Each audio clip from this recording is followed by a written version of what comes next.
San Diego, it's time to fire it up. From the beaches to the ballparks, from the Gaslamp to North County, no one knows America's finest city like he does. You can't just punt on a Manny Machado prime year.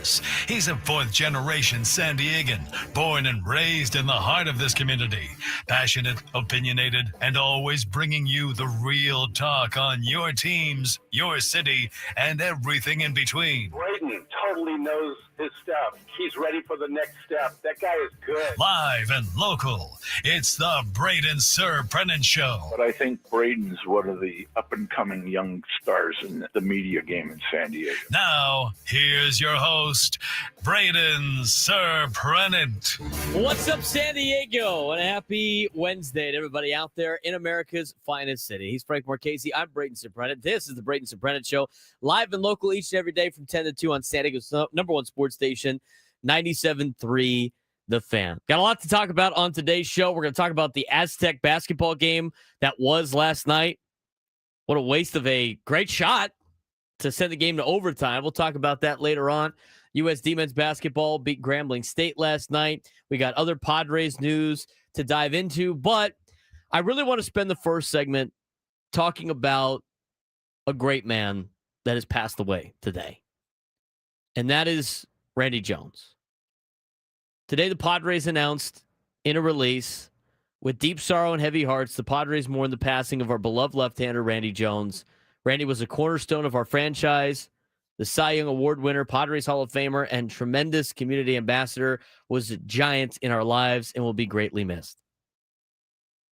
I had a great opportunity to be able to work alongside Randy Jones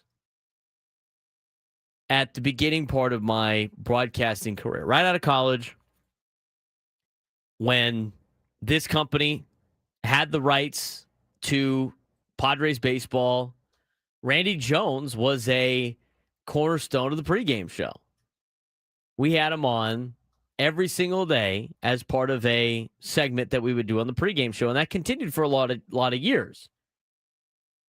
And I remember as a producer and as a board op calling Randy Jones and being able to text Randy Jones and just, he would just shoot the S with you off air because, he'd be at his house or whatever like that. He wouldn't come in studio. That was back when we did all of our pregame shows from the studio, back when we were on 94.9. I mean, that was a long time ago, it seems like. And he was just such a great man. He would talk to you about life. He would talk to you about a lot of stuff. He'd, complain about what's going on with the Padres, but he just like a wealth of knowledge. Such a great person. And as I got to know him over the years, and I didn't get to know him as much as a lot of people out there have, and other people that I used to work with that have known him in a tight relationship, who I'm sure is, mourning his loss probably a little bit more than everybody else is, but he was a great man, a great ambassador for Padres baseball. I love the Padres. He passed away Tuesday at age 75.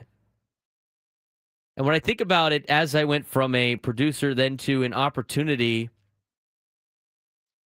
to host the pre and post game show and being able to have conversations with Randy Jones, I learned so much about baseball and about pitching from Randy in like a 1.5 year to 2 year span than I had learned about baseball like growing up.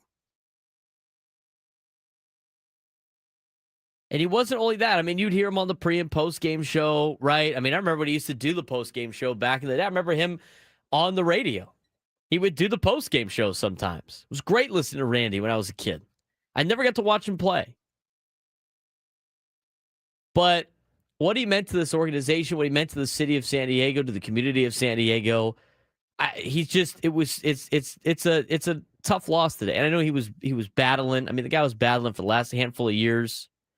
Wasn't able to do as much as probably wanted to. Didn't probably get to go to as many games he wanted to. Lived on a great property up in Escondido. He used to, and I remember a lot of people that would go work with Randy. There's a lot of kids that he helped pitch. He taught how to pitch. He would work with at his house in Escondido. He had a little mound, little bullpen at his house in Escondido, and parents and their kids would show up and he'd give pitching lessons. And I know he was working with the major league players like that too. The Union Tribune did a great article on him this morning. And it was written by Ryan Finley and Kirk Kenney. And they did a great job of outlining what Randy Jones meant to the city of San Diego.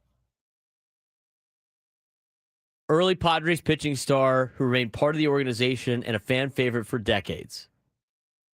Padres announced the passing of Randy Jones Wednesday morning, this morning. The curly-haired left-hander pitched for the Padres from 1973 to 1980. He was the franchise's first 20-game winner, going 20-12 in 1975 with a league-leading 2.24 ERA to finish second to the Mets' Tom Seaver in the Cy Young Award voting. Jones won the Cy Young a year later when he went 22-14 with a 2.74 ERA. He was named the National League All-Star team both years, earning the distinction of getting the save, closing out the 1975 game, and the win after starting the 1976 game. The Padres retired Jones' number 35 jersey after his career was over, and fans see it at Petco Park among the franchise's other retired numbers when they enter the ballpark at home plate gate. In the press release from the Padres, they talk about how Randy was a cornerstone of our franchise for over 5 decades, highlighted by becoming the first Padres pitcher to win the Cy Young Award. Inducted into the Padres Hall of Fame in 1999, his impact and popularity only grew in his post-playing career, becoming a tremendous ambassador for the team and a true fan favorite. Crossing paths with RJ and talking baseball or life was a joy for everyone fortunate enough to spend time with him. Randy was committed to San Diego, the Padres, and his family. He was a giant in our lives and our franchise history. I mean, he might have been one of the funniest guys you would ever talk to. And he had no filter. I mean, he would just let it rip. He would let it rip. And behind the scenes, he'd let it rip about his, opinions of what the Padres are doing, some other stuff. I mean, and he'd let it rip in the clubhouse, too. I mean, he'd just flat out tell some of the big leaguers, hey, we got to be better here. We got to be better there. He's from Fullerton originally. He attended Brea Olinda High School and then went to Chapman before the Padres took him in the 5th round of the 1972 draft. He was in the big leagues a year later. Jones was called to the majors to replace pitcher Fred Norman in the Padres starting rotation. The cash-strapped franchise had traded Norman to the Cincinnati Reds with most of the $150,000 that came from Cincinnati, along with outfielder Gene Locklear and pitcher Mike Johnson, used to pay Dave Winfield's signing bonus after the outfielder was drafted out of the University of Minnesota. Jones, who was then 23, debuted for the Padres on June 16, 1973, against the New York Mets at Shea Stadium. Quote, I was 8-1 at the time in the Texas League, Randy Jones said 2 years ago for a story on the 50th anniversary of his debut. Opportunity time, right guy at the right place. Jones went on to say that his first inning was awfully pretty. Not much was going right for the Padres when Jones summoned from the bullpen. They were down 5 runs midway through the game when they would lose 10-2 before 24,452 fans. Randy Jones pitched a 1-2-3 5th inning, getting third baseman Ted Martinez and catcher Duffy Dyer on balls back to the mound before retiring pitcher Jerry Kuzman on a fly ball to right field. Had a great 5th inning. He returned for the 6th. Jones completed his warm-up pitches, and catcher Fred Kendall threw the ball down to second base. It was whipped around the infield and ended up in the hands of third baseman Dave Roberts. Dave runs over and flips me the baseball, Jones said, and then he asked me, do you know who the hitter is? I turned around, and it was Willie Mays. Damn, Randy Jones said. Jones remembers getting Mays in a 1-2 hole and knew exactly what he wanted to do next. Quote, figured I'd throw him a ball down and in, and he'd pull it foul, Jones said. I was wrong. Instead, Willie Mays hit a ball none of the fielders were going to get, as he had done 655 times previously over his Hall of Fame career. Quote, he hit the ball so hard you wouldn't believe it. It disappeared in the dark over the bullpen in left field. They still haven't found it. It must have gotten lost in the parking lot somewhere. Jones went 7-6 with a 3.16 on the season. His other 19 appearances were all as a starter. So funny. I just, even in that particular case. Randy Jones was a guy, and I remember he would talk about it all the time. And I use this quote to this day. Baseball players that make it to the Hall of Fame fail 70% of the time. Let them. Let them fail. Throw balls over the heart of throw balls in the zone, get them to ground out, throw it a little bit short, and when he swings at it, throw another 2 inches shorter than that, and just pitch to bats. Get guys out. He was a great man and a great Padre and a great figure of this community. And so it was tough to wake up to that news this day. And I'm blessed that I was able to get to know Randy Jones in some sort of way. And I'm sure he touched a lot of people out there as well. But the left-hander was a great guy. And I know Chris Ello and Tony Gwynn Jr. are going to talk a little bit more about that later on, a little bit more about Randy later on. I mean, both of those guys have known Randy for a lot more years than I have. I'm just blessed to say that I knew Randy Jones. And I got to meet Randy Jones and be able to talk to him and be able to work with him.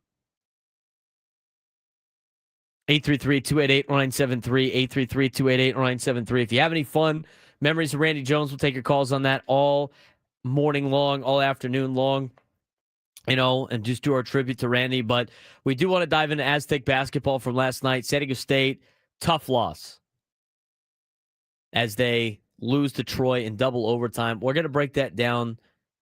But again, one final time, we thank Randy for everything that he's done for this community. We love Randy Jones, and he passes away at the age of 75. I'm Chelsea Messenger, helping you beat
All guests on 97 through the fan. Join us on the David P. Shapiro fan hotline. David P. Shapiro, criminal defense attorneys helping good people regain control of their future. When charged with the crime since 2010, visit davidpshapirolaw.com. All right.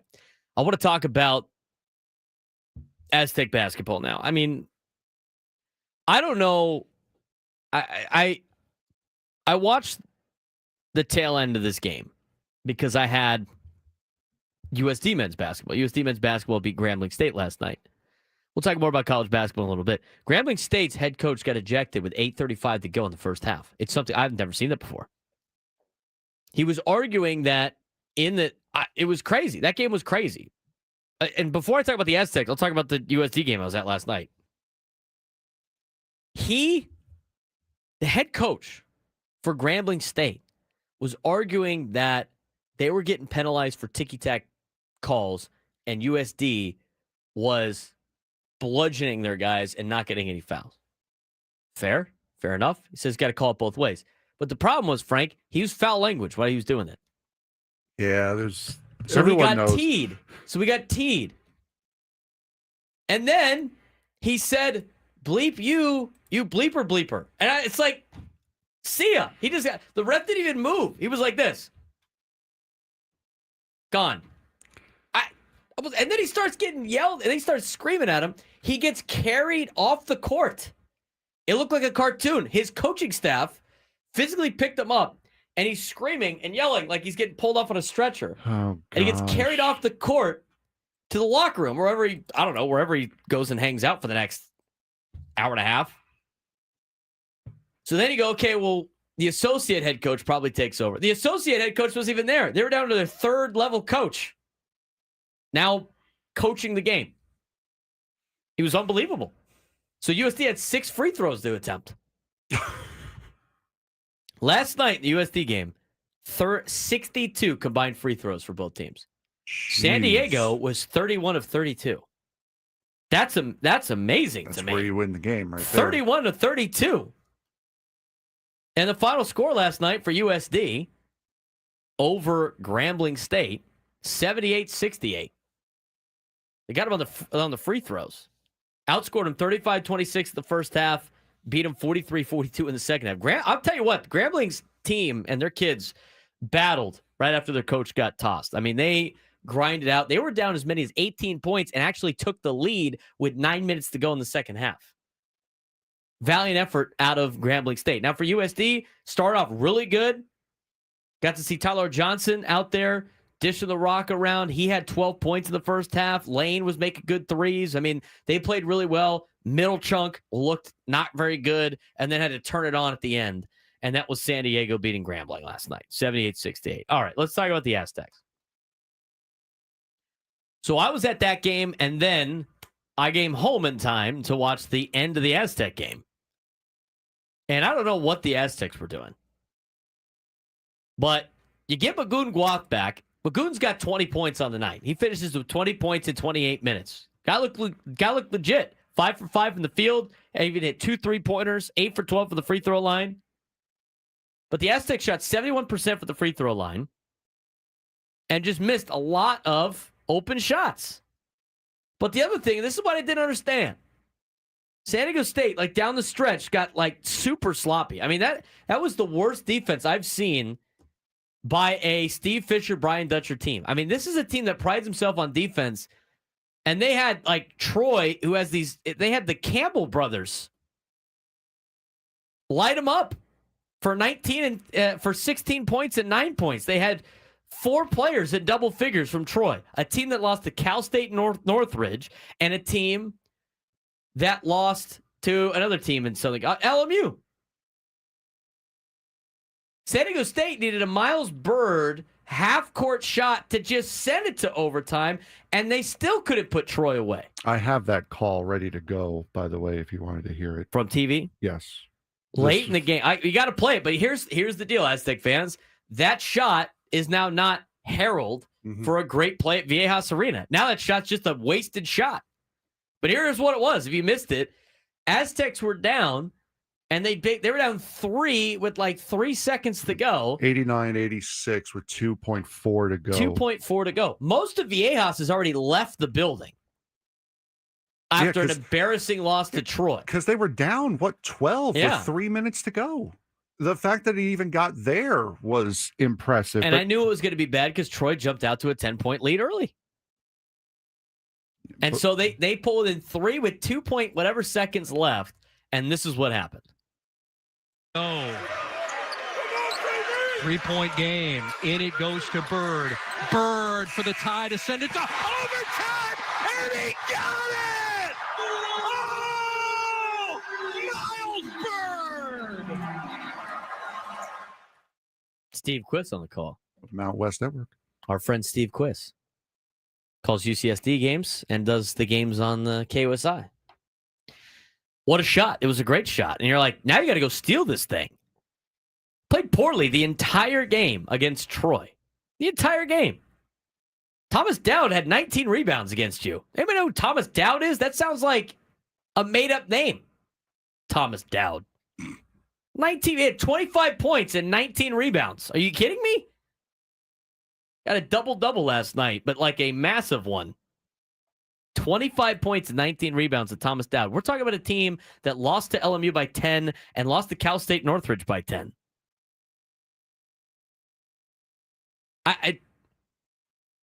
What? Like, what are we doing here, San Diego State? I mean, this is a team that's expected to be like a contender in the NCAA tournament. You can't be dropping games to Troy.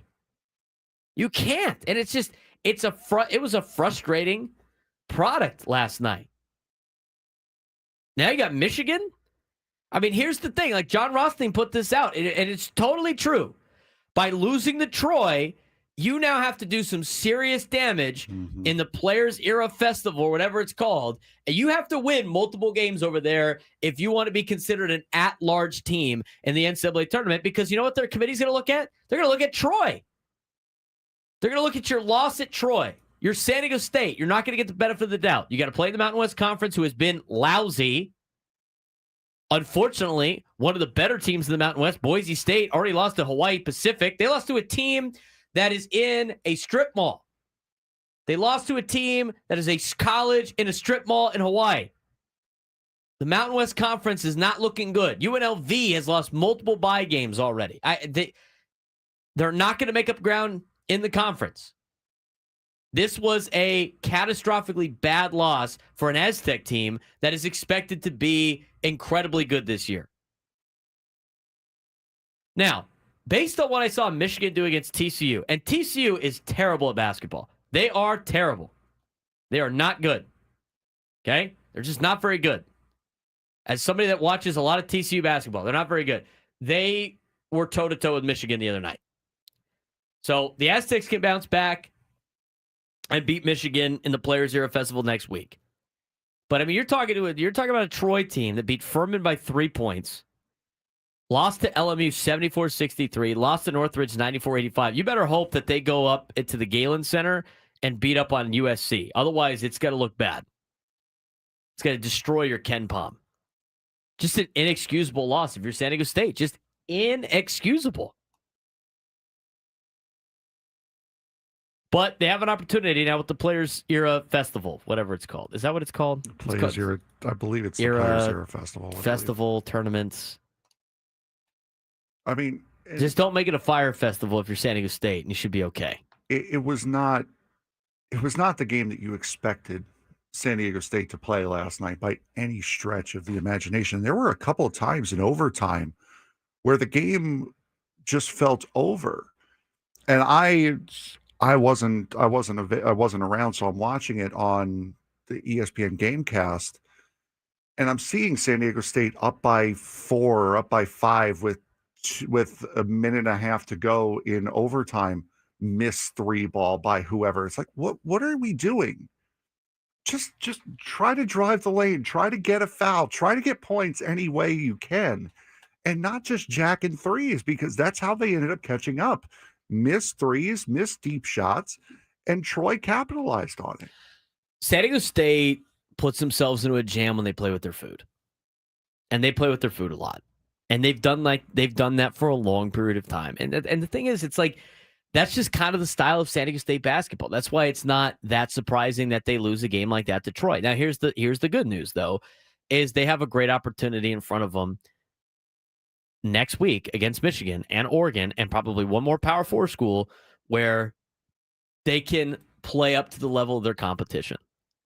I mean, if they beat Michigan on November 24th, they're right back. I mean, it's right back into conversation. But they played sloppy basketball. They do that from time to time. And usually what the case is they put themselves in a situation where their defense usually bails them out. Their defense didn't bail them out last night. And here's the other thing. I didn't understand. They had a 1-point lead. Basketball people, tell me where I'm wrong. They had a 1-point lead last night in double overtime in one of the final possessions. A 1-point lead. If I go to the second OT. They had the ball with a minute and 1 second left when Gunguat got the steal. The clock gets to 37 seconds. It's a 1-point lead. Why are they chucking up a exactly? three-pointer? Why is Dixon Waters shooting a three? It made no sense. I don't understand. Basketball people, tell me why that was the right move. I don't know why it was. I couldn't tell you why that was the right move. I guess it was an open look, but you're talking about a team that shot 39% from the three ball.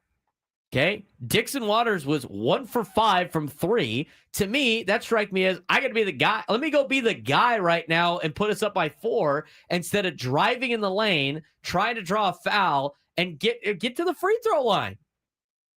You have a 1-point lead. Why? It made no sense. I mean, it looks like a center up 3, but why? Again, why are you doing that? You're trying to get points. You're trying to put the game away, not embarrass them. You've already gotten past the point of embarrass them. You're in double overtime against Troy. You embarrassing them is no longer on the cards. That's already gone. Why are you trying to embarrass them? Just win the game. Just focus on winning the game. You're lucky to be where you are in the first place. And you had a lead late in the first overtime that you blew. Well, they kept chucking up threes. It made no sense. I mean, San Diego State's never been like a big 3-point shooting team. They just haven't. It's been a long time since Rayhan was there and hitting threes in the corner. I mean, you have the size. And how many players for Troy fouled out last night? Yeah. And 3 guys foul out. 2 starters fouled out last night. One that had 20 points, and the other one was Kobe Campbell. So you have multiple backups in for Troy in double overtime, and they're just chucking up threes. Get to the hoop, get to the line, and guess what? You could get 3 points the old-fashioned way. It didn't make any sense last night. I'm baffled why Reese Dixon Waters took that shot when you're up by 1. Another issue that I see, and some people might see this as a big issue, others might not. You opened up the season with 2 pay games against Long Beach State and Idaho State.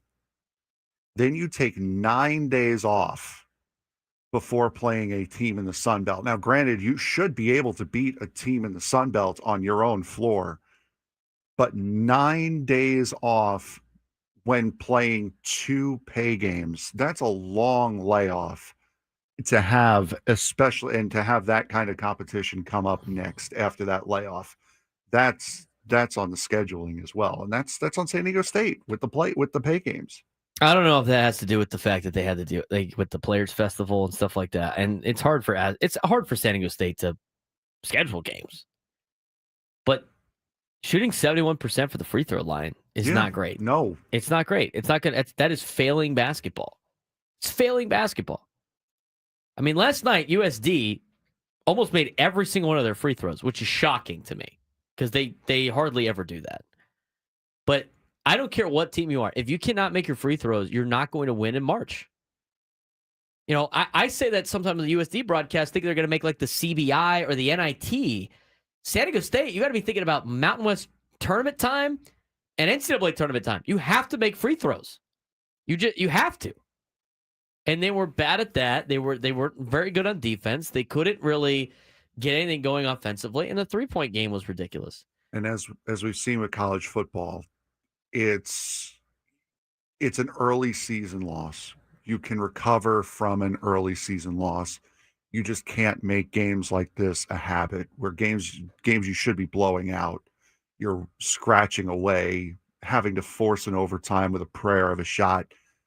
But if there's one saving grace, it's that it's an early season loss and you can recover from that. Yes, that is a saving grace. And here's the thing. I think the most frustrating thing for Aztec fans is even with this basketball team that has a lot of returning players and a very loaded lineup and a lot of stars, you would think that they would be able to put teams away. They have the talent. They should be able to put teams away that are like Troy. If they can't put teams away like Troy, what are they going to do against some of the premier teams in college basketball? It's something that needs to be fixed and something that needs to be worked on. 833-288-0973, 833-288-0973. We'll talk more about Aztec basketball. We will also take a dive into what's going on in free agency with Major League Baseball when we come back on the Braden Surprenant Show, San Diego's number one sports station, 97.3 The Fan.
This hour 97 to the Fan is brought to you by U.S. Wellness Meats. This holiday, serve something truly special. 100% grass-fed beef, lamb, and bison, plus pasture-raised pork and poultry from U.S. Wellness Meats. Sustainably raised, shipped to your door. Get 20% off your first order at uswellnessmeats.com. Talking Aztecs basketball after a crushing loss last night to Troy, which is not a great loss for San Diego State. I mean, that is a loss they could keep out of the NCAA tournament. As dramatic as that sounds, San Diego State needs to start racking up some wins now against some Power 4 opponents that they have an opportunity to do so next week. But that's a loss that's going to hurt them in the long run unless Troy wins the Sun Belt. But even then, it's not great. It gives you less freedom when you go to Mountain West play. And here's the thing about the Mountain West Conference. It's difficult. I don't care how bad the Mountain West Conference might be right now in the non-con. Winning conference games on the road is very difficult for every single college team. But committees and people that make decisions on tournaments, for some reason, don't view it like that. And so if you're San Diego State, you're not going to get the benefit of the doubt of being in the Mountain West Conference. And guess what? You're not going to get the benefit of the doubt being in the Pac-12 next year either. This is why you have to be in a bigger conference. You can go 500 in conference play and make the NCAA tournament easily.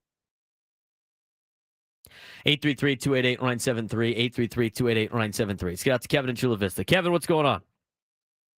Well, boy, I share your frustration on Aztec basketball. I'll get to that in a moment. First of all, condolences and prayers and love to Randy Jones, his family, and everyone associated with Randy. He was, from my memories growing up here, he was one of the first well-known, nationally known great Padres that came along, and just a remarkable career. They called him the little lefty. They didn't have to worry about pitch clocks back then because Randy would be done in about an hour and a half with all of his ground balls. So lots of love to Randy. God, we're going to miss him.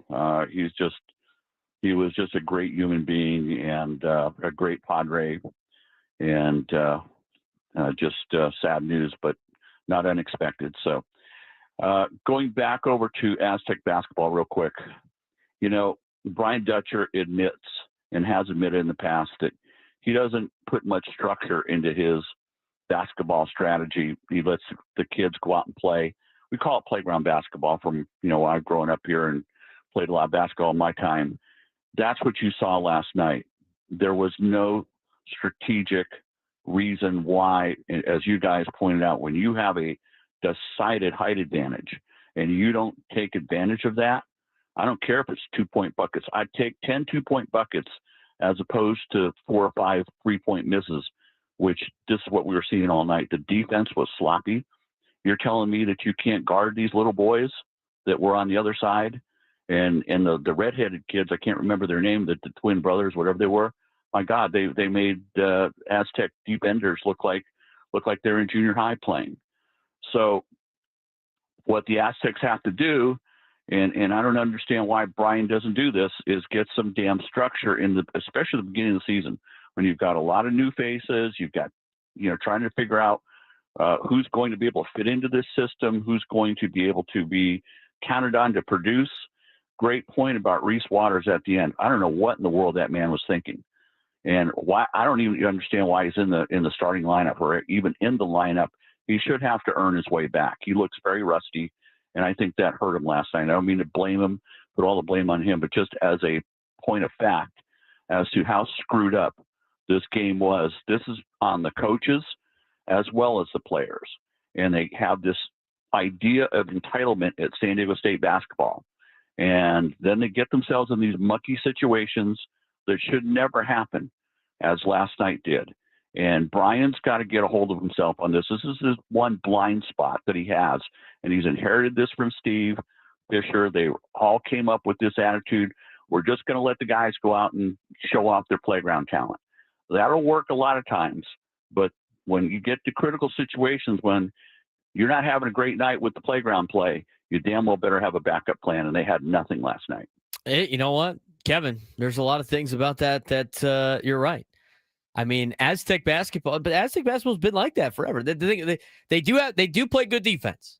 They always play good defense. They work on the defense. They're usually one of the best teams in the country that can guard. Last night that didn't show up, and then you have nothing structure-wise on offense.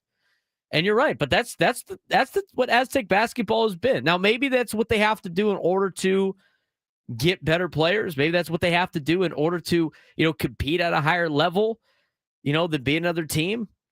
I mean, they have a lot of success to show that, it does work, but they get themselves in trouble where they have to grind out games against teams like Troy, and those are teams that they should just bury. I mean, go look at the other teams in the country. I mean, at this point in time, San Diego State, is this out on a limb? Let me ask you this question, Aztec fans. San Diego State basketball is one of the premier basketball programs on the West Coast, correct? Does anybody disagree with that? If you're thinking about West Coast basketball, you're thinking about basically three teams right now. You're thinking about Gonzaga, you're thinking about Arizona, you're thinking about San Diego State, and every once in a while, you'll think about UCLA. That's basically it. Sometimes a Mountain West school comes up and down. But on the West Coast, I mean, if you go Utah over, those are the teams that are the best teams in the country on the West Coast. I know the resources are different at Arizona. As somebody that has attended Arizona, as somebody that has grown up watching Arizona basketball and understanding the resources they have, Arizona basketball is a slightly different animal, but at the same time, Arizona doesn't play with their food too much. They play teams like Utah Tech and Northern Arizona, and they blow them out of the water. Then they go out there and handle teams like Florida and UCLA. I mean, Arizona is the number 4 team in the country right now. They just beat UCLA 69-65. They beat Florida at the beginning of the season 93-87. They got Denver this week. And Denver's not, I mean, they're not good. They're going to be joining the West Coast Conference soon, but that's another team they're just going to bury. And they don't call off the dogs. San Diego State was a 15.5-point favorite last night. They cannot be messing around with the teams that they are huge favorites on. And guess what? Arizona and Gonzaga are the 2 premier programs on the West Coast. I think San Diego State's up there with them. San Diego State gets to play Arizona December 20th. That's another team that they're going to have to go toe-to-toe with. 833-288-0973. 833-288-0973. Let's get out to Stacy in San Diego. Stacy, what's going on? Hey, love the show, man. There's a lot to unpack in this, right? So I played at South Alabama. We were in the Sun Belt. You can't lose to Troy. Correct. Even as us, you can't drop that game. And you're absolutely correct. San Diego State, it's a top 5 West Coast program. You can't drop that game, period. Now, I do want to say, as far as that kick-out 3, that starts in AAU. And it's the way that it's coached is terrible. I have a bunch of 8th grade girls that already have D1 scholarships, and the way that they coach is 5 out, space the ball, and it's drive and kick for threes. And they're teaching that at 7th grade, 8th grade. It's not drive and dump down. It's not drive and take the foul. It's drive and kick. And it's a thing, and it's caught on. Our team went to Washington. We left with the championship because we play defense. We go to the bucket. We went to Phoenix. We left with the championship. We play defense. We go to the bucket. But everybody else is drive and kick, and I'll take those threes. I'll let you take those threes all day, but it transfers, and it goes up, and it goes up, and it goes up. And then once you get to the college level, they're doing the same thing, and it's not good basketball. It's just not. And it's taught from the youth, and it starts at 6th, 7th grade. And that's just how it's rolling out, and it's a shame to see. Love the show. Wanted to throw that out there, but that's the way basketball is progressing at the moment. Yeah, I don't believe it, Stacey. I appreciate the phone call, man. I mean, I watched San Diego basketball, and USD is doing the same thing. Going into last night, USD was 7th in three-point percentage in the country. They're 7th in the country in three-point percentage. And they're jacking up threes all day long. But the thing is, you live and die with the three ball. You play that way, it's one thing. But USD last night, they were 9 for 31 from the three-point line. They shot the ball 31 times from the three-point line. San Diego State was 9 for 23. They actually shot better than USD did. And I know I'm talking about two separate games. But you look at the 23 attempts. Shot 39%. Driving the lane. They shot 47% from the field. I mean, just based on percentages, that's a low percentage shot by Reese Dixon Waters with a 1-point lead. Get in the lane and get yourself to the free throw line when it matters. If you want to do that the entire time, you want to do that, throughout the game, fine. But when it gets to crunch time and you need points, you can't be doing the kick out anymore. And guess what? A lot of good teams in the country, they'll stop doing it. They'll stop doing it. Stacey's right on that. They are a top program on the West Coast. They are. When you think about West Coast college basketball right now, you're thinking of Arizona, you're thinking of Gonzaga, you're thinking of San Diego State, BYU's trying to climb back into it. Those are the schools you're talking about. Every once in a while, UCLA with Mick Cronin puts together a good year. But those are the programs. And those programs, you know what they don't do, Frank? They don't lose to Troy. Mm-hmm. They don't. They don't lose to a Sun Belt team. You can't. You're going to talk about this new Pac-12 you're going to be a part of, right? And this new Pac-12 conference. And it's, you know what? It might not be great for football, but we got Gonzaga, and we got San Diego State, and we got Utah State and Boise State, and we got this great basketball conference. Well, you know what? You can't be losing to Troy if you think you're in a good basketball conference. I watch a good basketball conference on a daily basis. I watch the Big 12 conference. That is a great basketball conference. It is a different animal in that conference. San Diego State, trying to be at that level, you can't lose to teams like Troy. And you can't get off to slow starts. I mean, when San Diego State, like a couple years ago, right, knowing that they're going to be able to roll through a lot of games, they could get off. They used to be able to get off to slow starts and be able to overcome it. In this day and age of college basketball, you can't get off to slow starts. And Troy jumped on him from the get-go.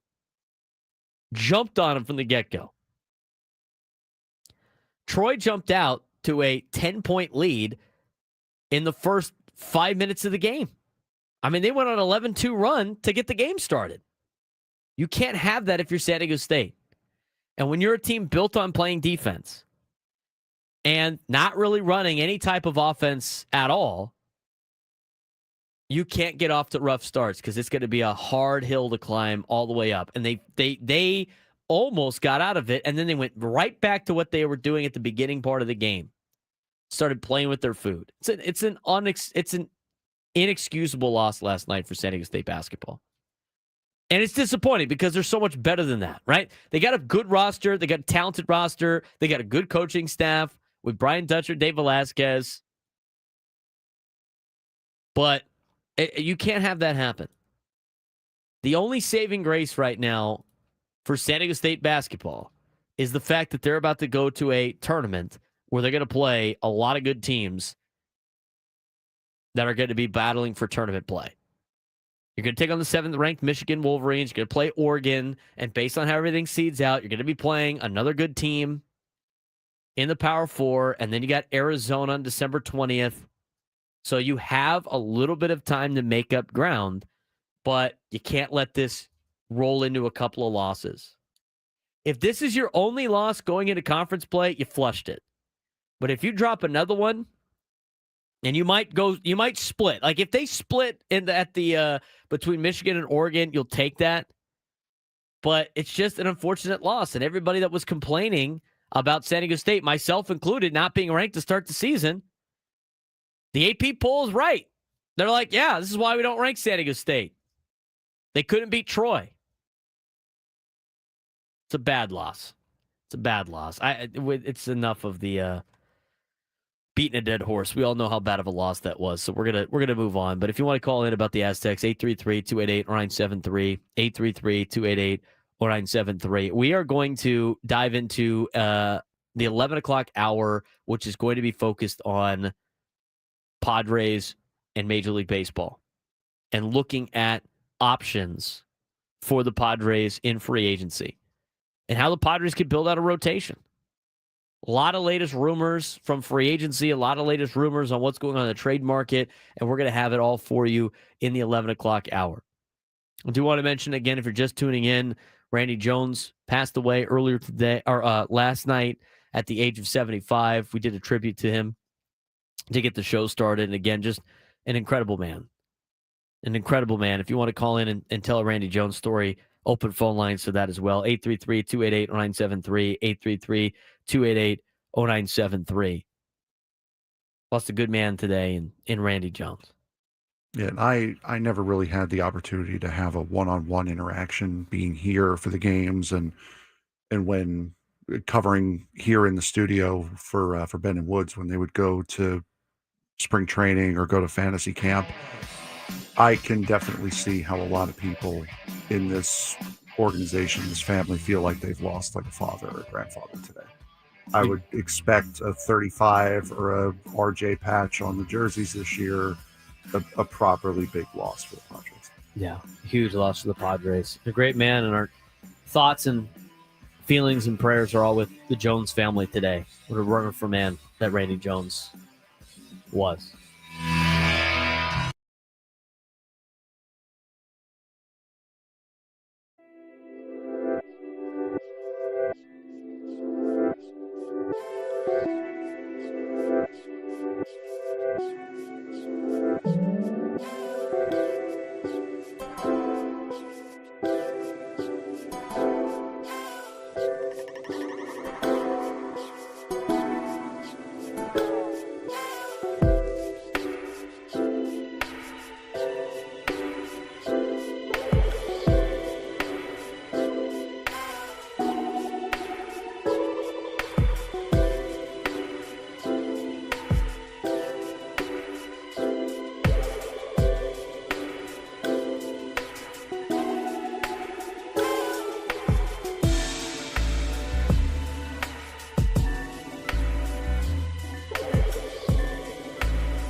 All right. That is some interesting news right there. I can't believe that on the Michael Toglia situation. The Rockies have designated for assignment Michael Toglia. I don't know what the Padres think about Michael Toglia, but Michael Toglia is a guy that was a high draft pick, and he's got great numbers on Baseball Savant. He had a rough year last year. But who in that organization did not have a rough year last year? Yeah, exactly. I mean, his numbers right now in the big leagues are not very good. But like, I think it'd be worth a minor league sign. Yeah, I would send something out to Tully. I'd send something out to Christopher Morel as well. I mean, he's going to be 27. He's going to be 27 next year. Christopher Morel would be a solid bench piece here too. He just got DFA'd by Tampa last night. I know he played in Colorado, but Tully had 25 home runs in 2024. I mean, could he be a Gavin Sheets? It's possible. He's Frank Marchese. I'm Braden Surprenant. This is the Braden Surprenant Show here, live and local, each and every day from 10 to 2 on San Diego's number one sports station, 97.3 The Fan. We do want to dive into what's going on in free agency around Major League Baseball and what's going on with a lot of the situation with the San Diego Padres and free agency. So what we wanted to start the show today with, and a couple of things moved around, obviously, with the way that the Aztecs game finished last night and with, the passing of Randy Jones. And we talked a lot about Randy in the first hour. But you go and look at the overall market. And the thing that's interesting, and we got this from the Jeff Passan article, correct, Frank? Yes. About who's going to command the most in the open market.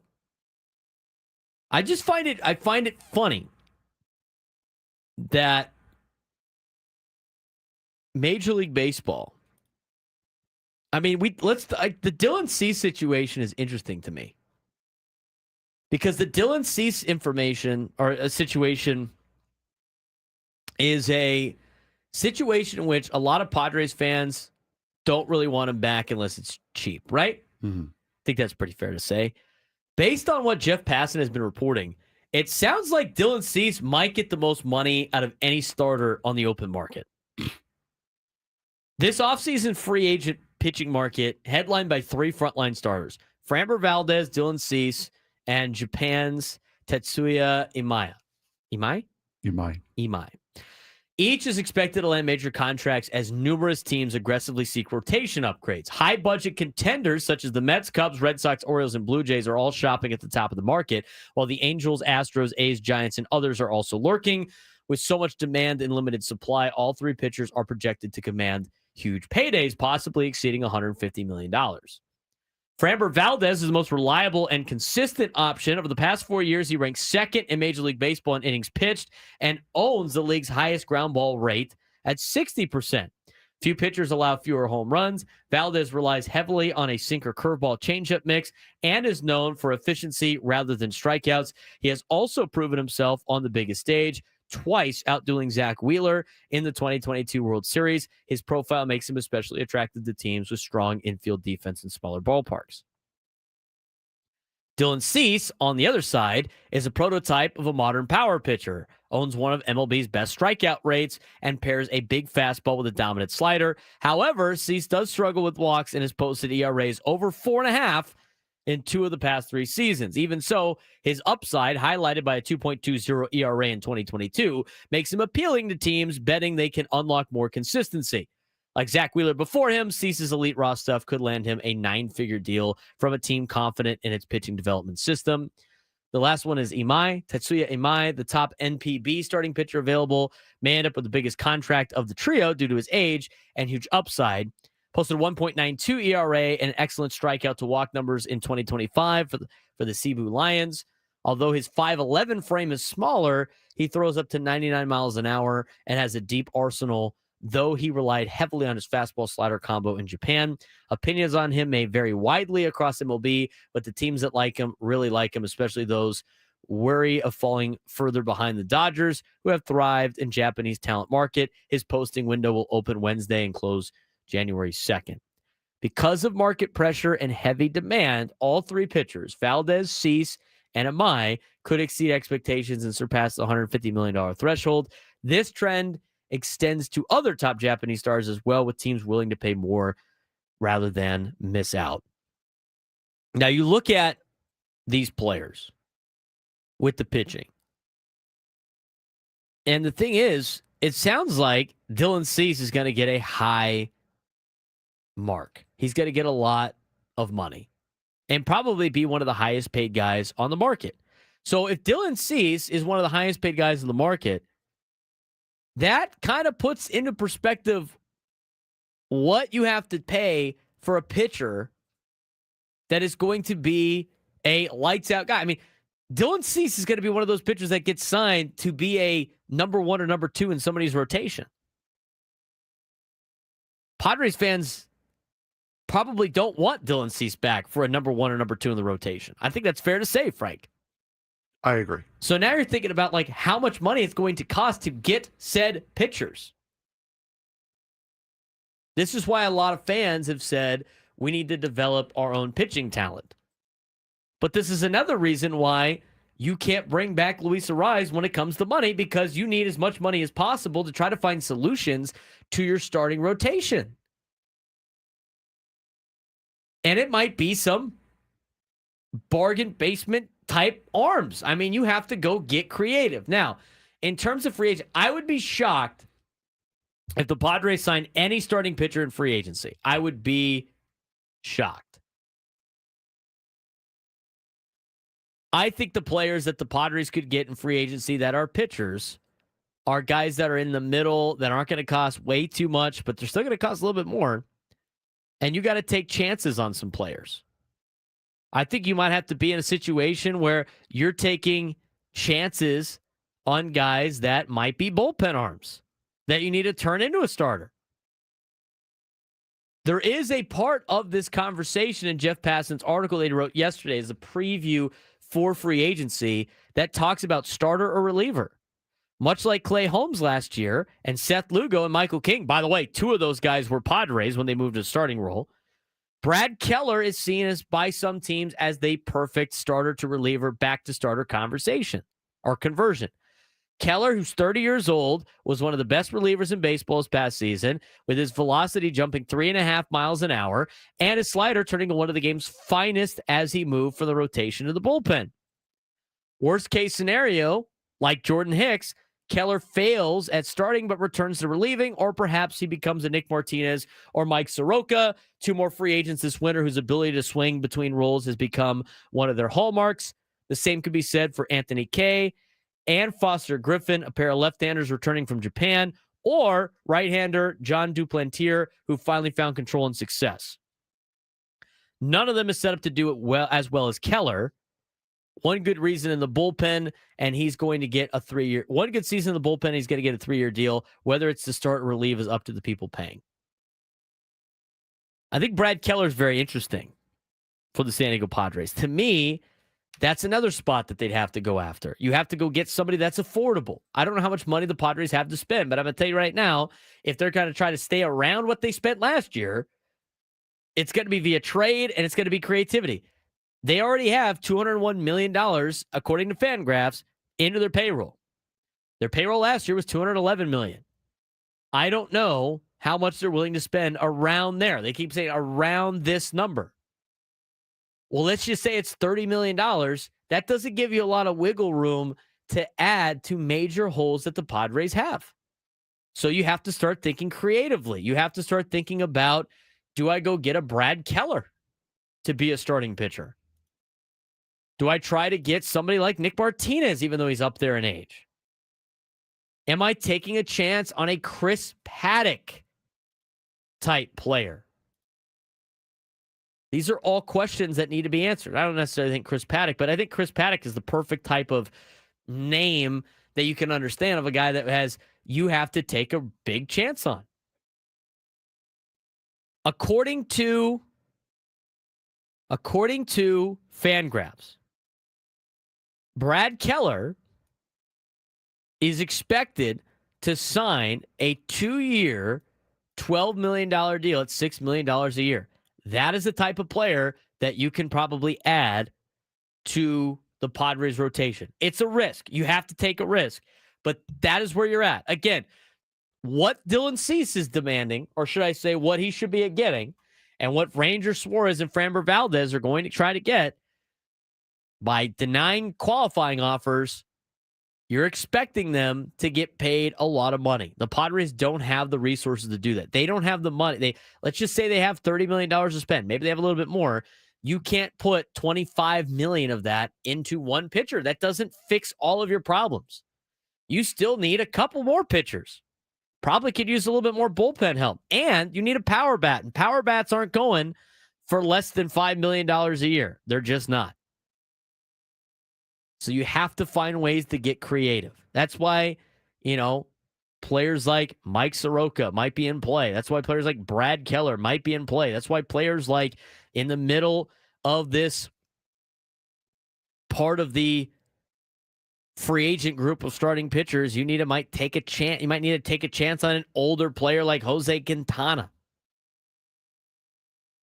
I mean, according to Fangraphs, they've updated it. They think Michael King will get a 4-year, $88 million deal.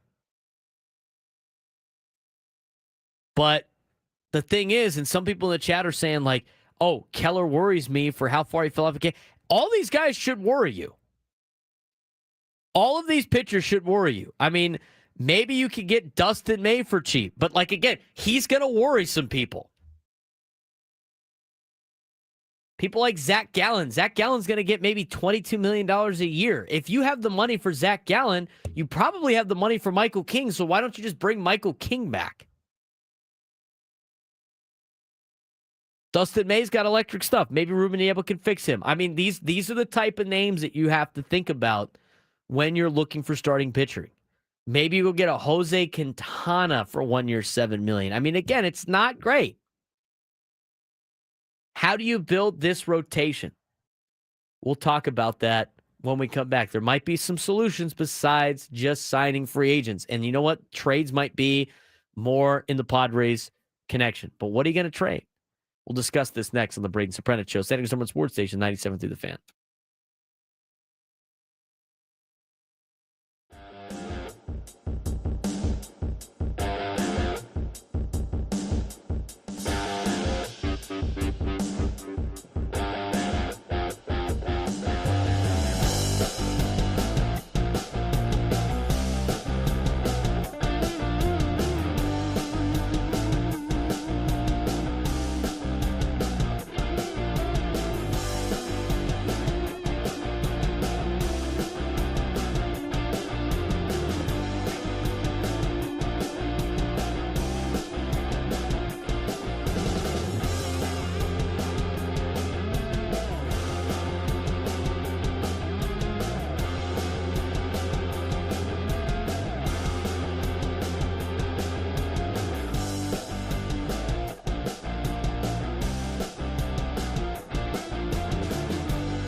11:19.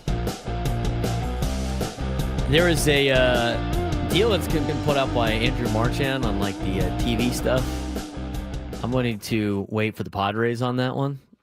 But it sounds like Major League Baseball is going to announce some new TV deals with NBC, Netflix, and ESPN. And it sounds like ESPN, at least in the article by Andrew Marchand, is going to have they're going to have rights. Here's what it says. ESPN will have in-market rights to 6 clubs and will have the ability to add more if they become available. The 6 teams are the Cleveland Guardians, San Diego Padres, Minnesota Twins, Arizona Diamondbacks, Colorado Rockies, and the Seattle Mariners. Which are all teams that aren't on a network of their own already. They're broadcasted by Major League Baseball. Correct. So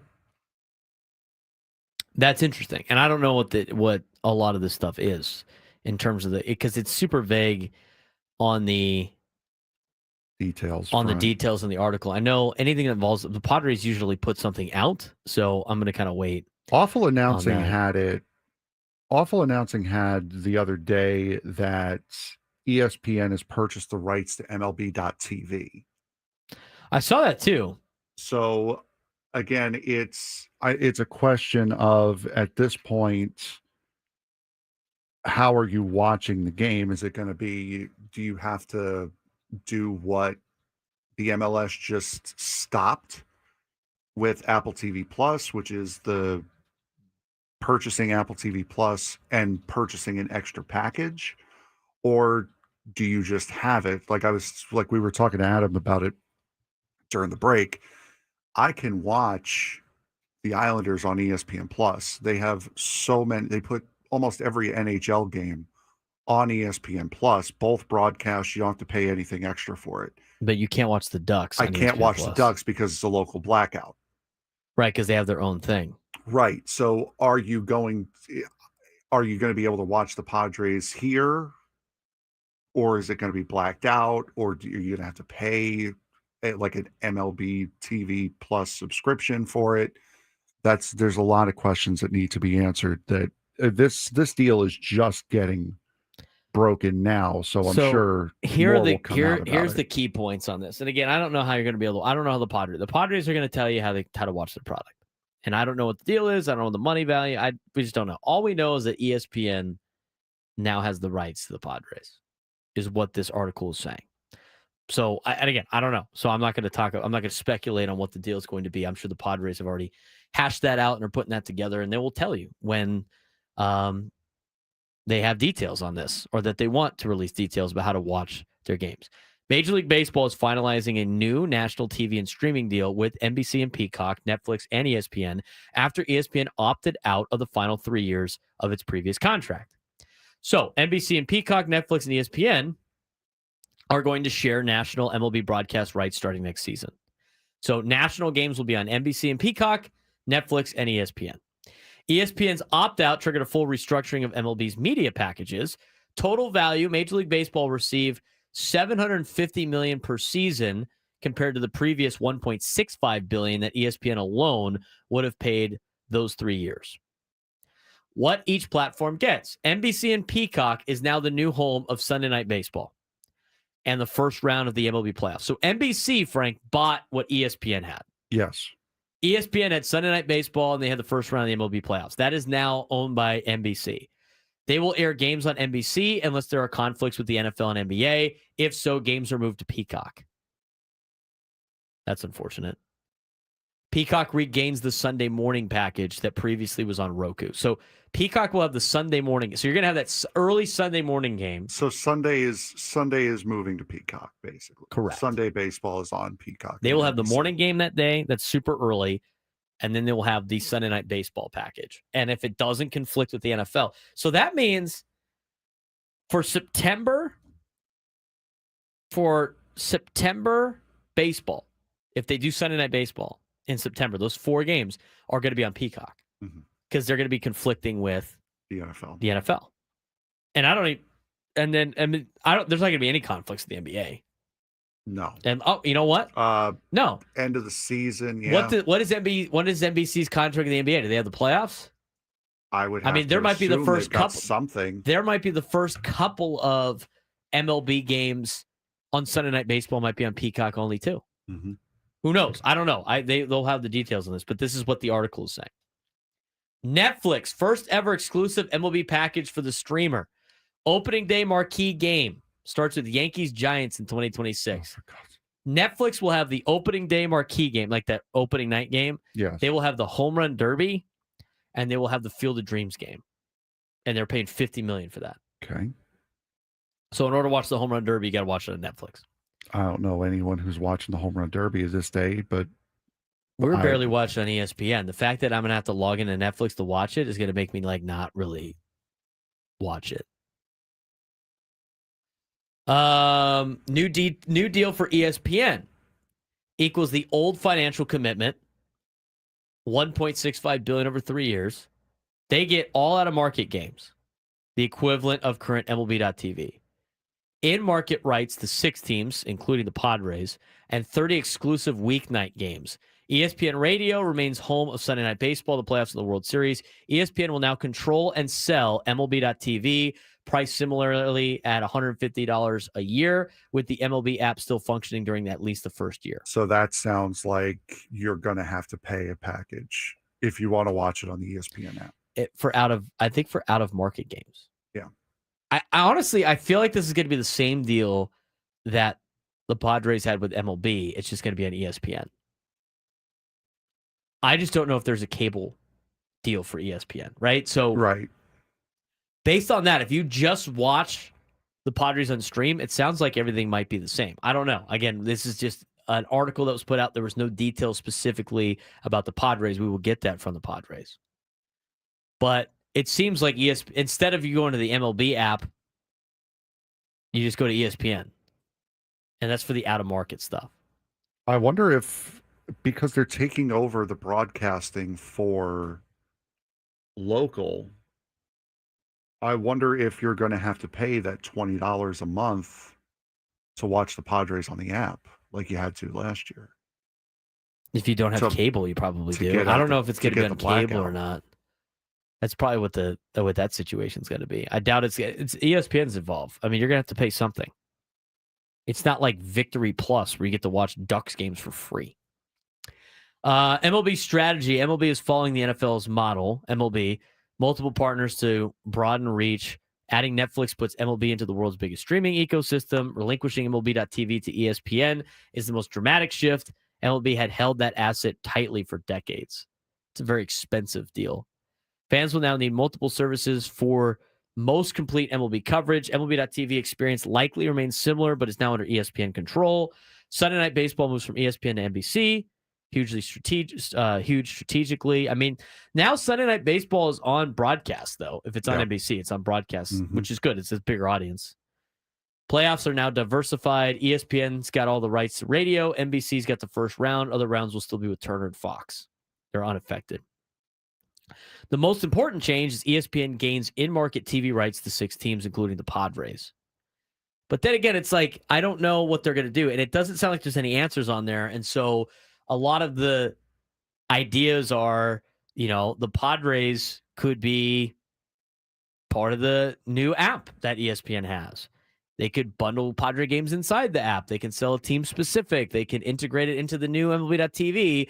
It sounds like ESPN has not finalized that model yet, but the Padres are going to be accessible probably on ESPN's platform. I just find it hard to believe that you're going to have to pay to watch the Padres, because we've heard Manfred talk about getting rid of local blackouts. That's a thing that he has talked about. And like I said, I can watch any NHL game without having to spend any extra money, except for the local blackout games, which the NHL does have. But if Manfred wants to get rid of the local blackouts, I can't see why you would have to pay extra money to watch one sport while I can watch the other sport, both broadcasts, not just an ESPN broadcast. I can watch either, like we have the Rangers Vegas Golden Knights game on right now. If I wanted to watch this on ESPN Plus, I could watch it on MSG, or I can watch it on Scripps Sports, which is Vegas's, for free. So I don't know why you would do one sport you'd have to pay and another sport you don't. I understand why you would have to pay for like UFC events and other pay-per-view events. I get that. But that would really, I think, irk the baseball fan to be like, hey, I can watch NHL, I can watch college football, I can watch all this other stuff without having to pay an extra package price, but for baseball I have to. I don't think that's the case. I agree with you, Frank. I mean, is there anything? There's nothing on if you pay for the app on ESPN or if you pay for ESPN Plus, there's no additional fees except for fights. Yeah, for pay-per-view events, for boxing matches, Right. for UFC, nothing.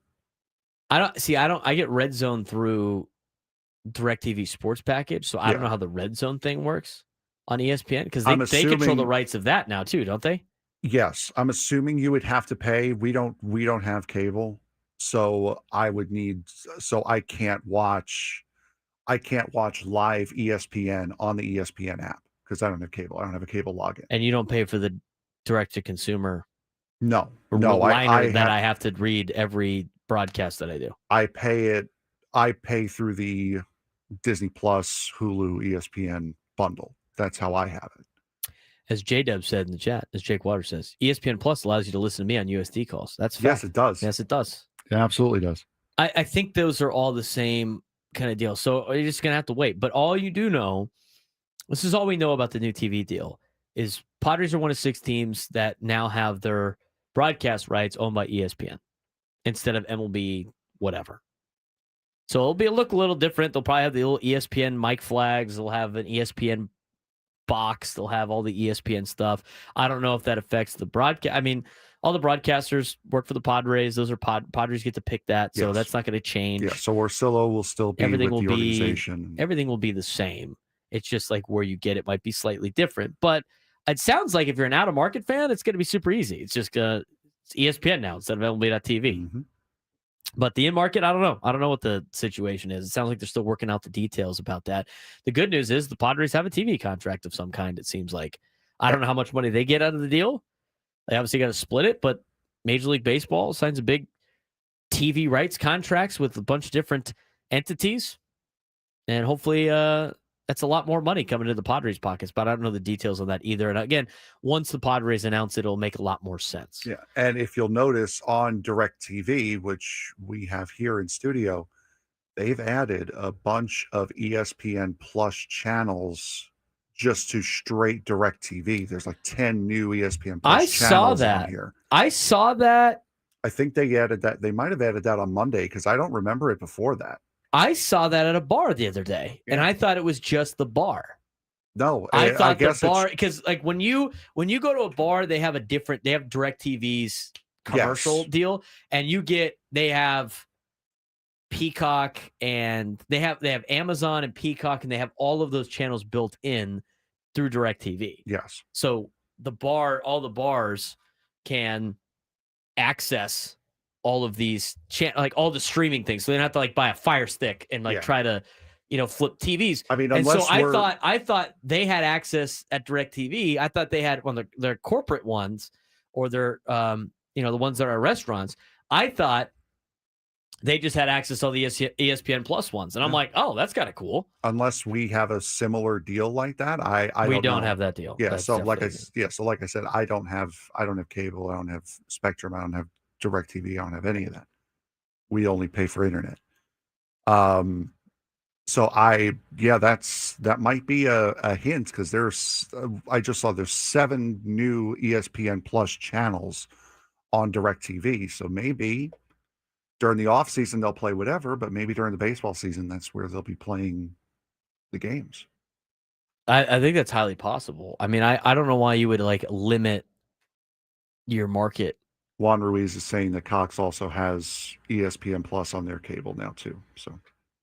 So they must have worked out a deal with the cable companies, which is interesting as they're still trying to work out a deal with YouTube. Oh, I think that's done. Did they finish that finally? I believe that is done after YouTube paid a $20 reimbursement. They got it done. Interesting. Well, the Padres are part of those in market, or those out of those controlled by ESPN. There's not a lot of details more on how that's going to work, but because baseball had those television rights, so it's whoever wasn't under television contract is now controlled by ESPN. 833-288-0973, 833-288-0973. 4 ways the Padres could build a rotation. We'll talk about it when we come back on the Braden Surprenant Show. San Diego's number one sports station, 97 through the Fan.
We don't have too much time right here, so we're going to push this to noon so we could get to the sports thread. So we'll do like a super sports thread here and be talking about the latest news and rumors for free agency, and then we'll dive into AJ Cassaville's article and get our takes on it on the 4 ways the Padres could build a rotation. He's got a lot of options out there, and all of them come with risk. That's the thing. All of them come with risk. I mean, every name that we've listed so far that could potentially help the Padres out have had to come with risk. Let's get to the latest news and notes around Major League Baseball, the latest free agency rumors going on. As we'll start with, Frank, multiple teams view Robert Suarez the best pitcher on the market. Yes, they do. Hold on one second. I was setting up for something else. Ranger Suarez. Yeah.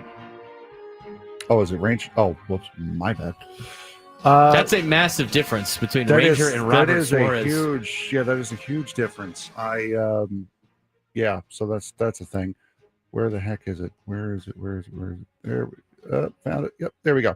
With no true ace on the free agent market, several teams view Ranger Suarez as the top available pitcher.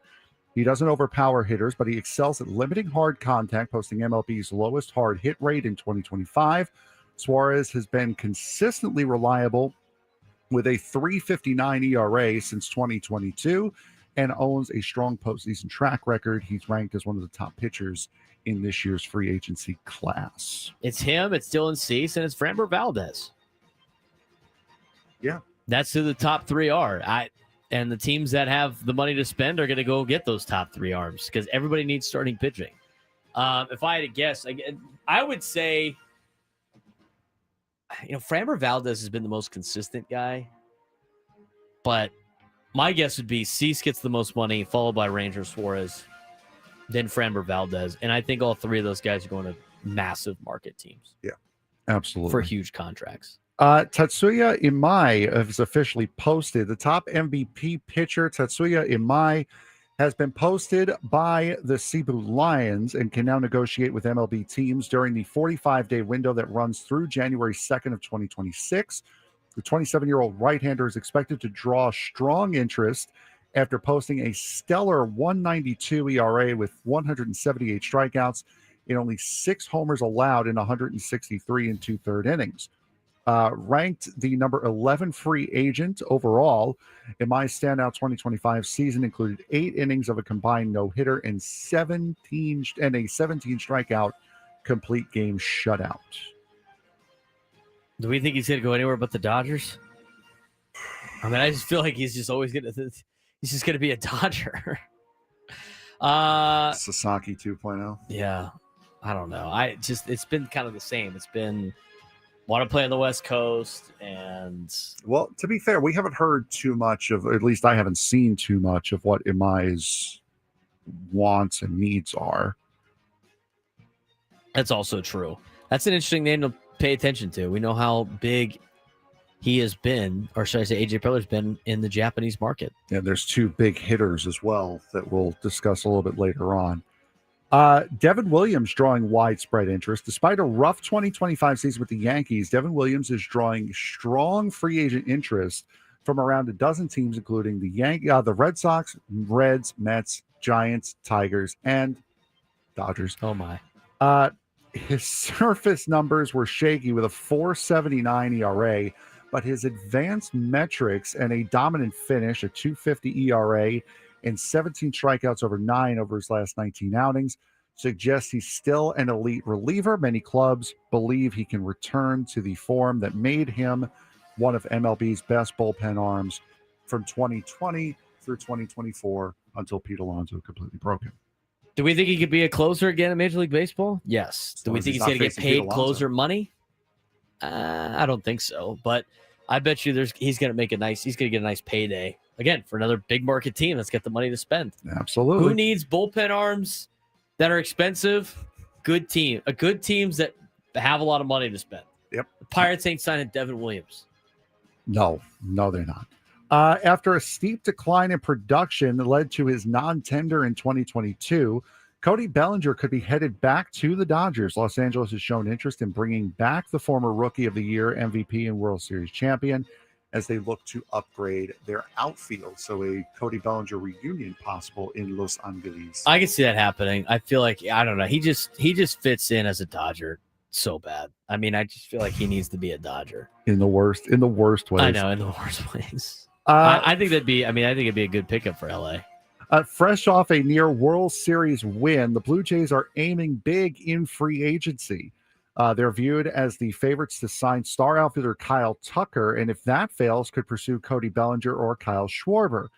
Toronto is also open to bringing back shortstop Bo Bichette and might even try to sign both Tucker and Bichette. The Rays are exploring top-tier starting pitching as well, with recent success of Vladimir Guerrero Jr. locking him up long-term. They're seen as a rising destination for elite talent. Have they been able to sign anybody in free agency? They have not, but again, they haven't. Like this is said, though, when you get a deal like that for Vladimir Guerrero Jr. done, because that wasn't done until earlier this year, that could be the first big domino to fall. It's like, yeah, they're willing to spend this money. I don't think it's a willing to spend. I think it's a willing to get people to go play in Canada. I think the easiest way for them is to sign guys that they already have. I think they're able to sign Bichette. I don't think Kyle Tucker's going to go play for Toronto. And I don't think, who else did you name in there?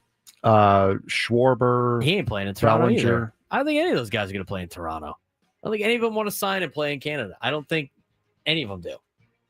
I think the Blue Jays are going to have to draft, develop, and then sign those guys to extensions more than getting in big free agents. I mean, how many times do they finish second in big free agency? Yeah. Many times. It's not because they're not trying and they're not offering money.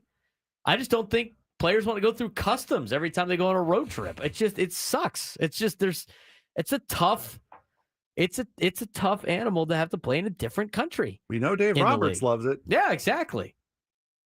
There's no way they have to offer a lot more to get some of these players. And I don't think it's enough to get some of these players to go play in Canada. That's it for baseball. There's a lot of stuff going on in the professional sports world. It doesn't involve baseball. It's today's sports thread. You know that group chat? The one that's always blowing up with the biggest sports takes, debates, and breaking news? You got barbecue back there, and you didn't invite me? Yeah, we've got that too.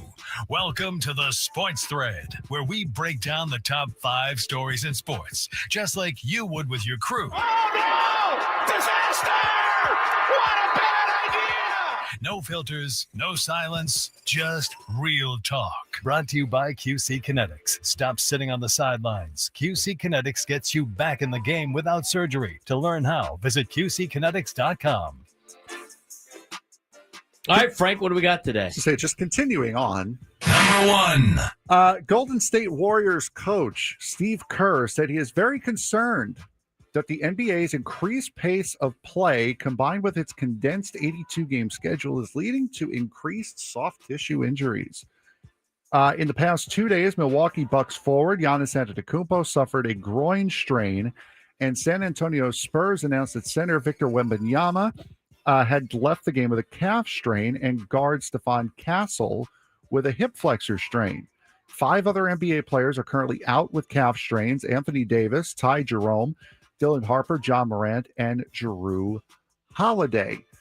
Is this a sign that it's an NBA schedule problem, or is it a players being pampered problem?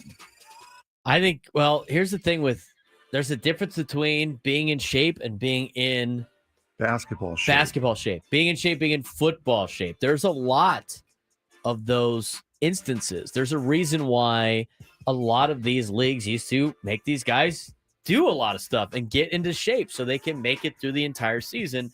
And right now, we're not doing that anymore. They're not doing it as much anymore. Nope. You get all these injuries in football, you know, all these injuries in basketball, all these injuries in baseball, and it's because you're letting the athletes just kind of cruise at their own leisure and getting into shape that would be for like looking good, but not into sports shape. Missing all this time for the preseason, all that stuff. I mean, those are put in place to get you ready to go for the regular season, not sit out the entire time. So it's an NBA problem in that sense, not necessarily the schedule. And rest schedule as well. That's great. Love the dying NBA. Number 2. Continuing with the NBA, in the second installment of a podcast featuring LA Lakers star LeBron James and Golden State Warriors star Steph Curry, the future Hall of Famers made it clear that neither plans to compete in the men's national team at the 2028 Olympics in Los Angeles. James will be 43 during the 2028 Olympics. Curry will have just turned 40. He didn't slam the door shut quite like LeBron did, but Curry told the inquiring Steve Nash, serving as the Mind Games co-host, that his participation is unlikely. I didn't realize that Steph Curry was going to be 40 coming up in 2028.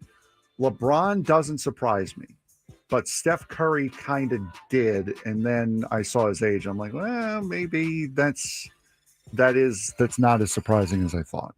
But two big names already saying no. I don't think it's surprising. I really don't, because when he played in the last Summer Olympics, they were saying it was going to be the last time he plays for Team USA. Yeah. Again, because of the age thing. Yeah, like I said, LeBron did not surprise me at all. I'm not surprised by Steph either. I mean, he's accomplished everything he needs to accomplish. There's not much more that he needs to do. And at that point, like, how many more seasons in the NBA is he going to play?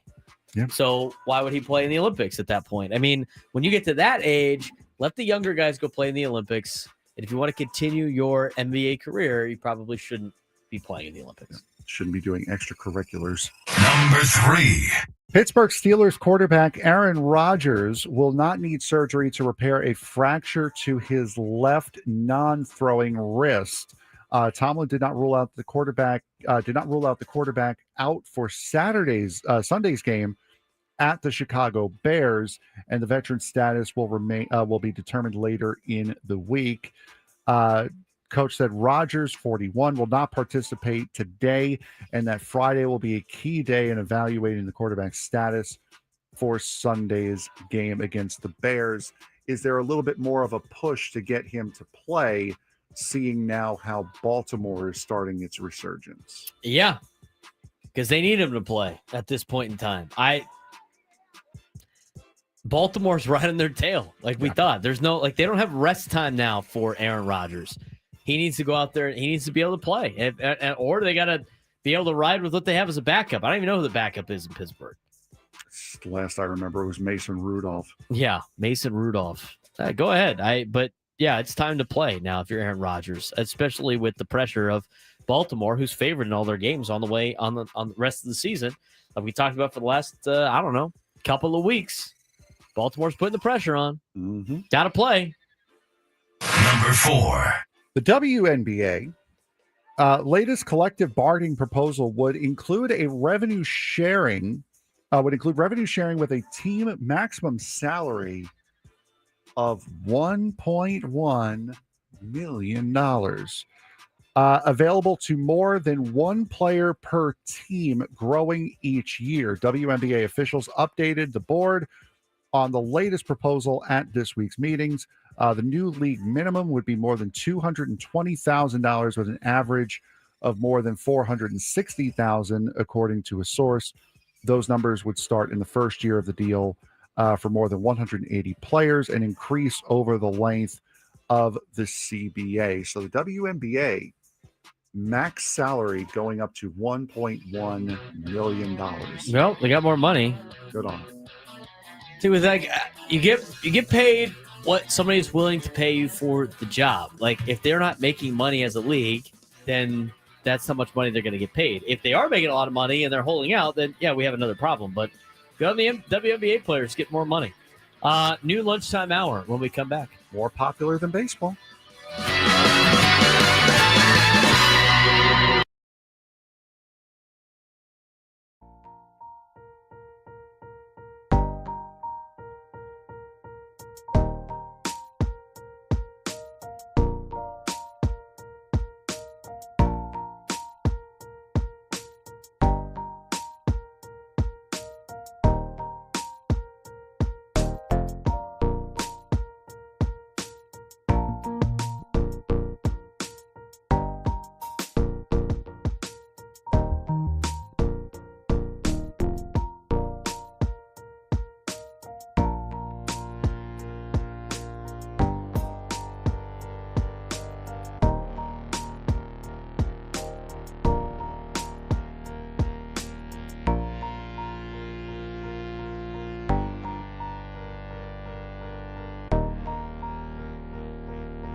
From the gas lamp to North County, no one knows America's finest city like he does. You can't just punt on a Manny Machado prime year.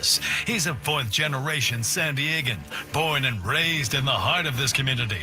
Passionate, opinionated, and always bringing you the real talk on your teams, your city, and everything in between. Braden totally knows his stuff. He's ready for the next step. That guy is good. Live and local, it's the Braden Surprenant Show. But I think Braden's one of the up-and-coming young stars in the media game in San Diego. Now, here's your host, Braden Surprenant. Well, what's up, San Diego? As we get to the noon lunchtime hour on a Wednesday, I want to mention you can't count on much, but you can always count on Sundays, the NFL on CBS and Paramount Plus. Your local NFL game live every Sunday, all season long, starting at just $30 for the rest for your first year.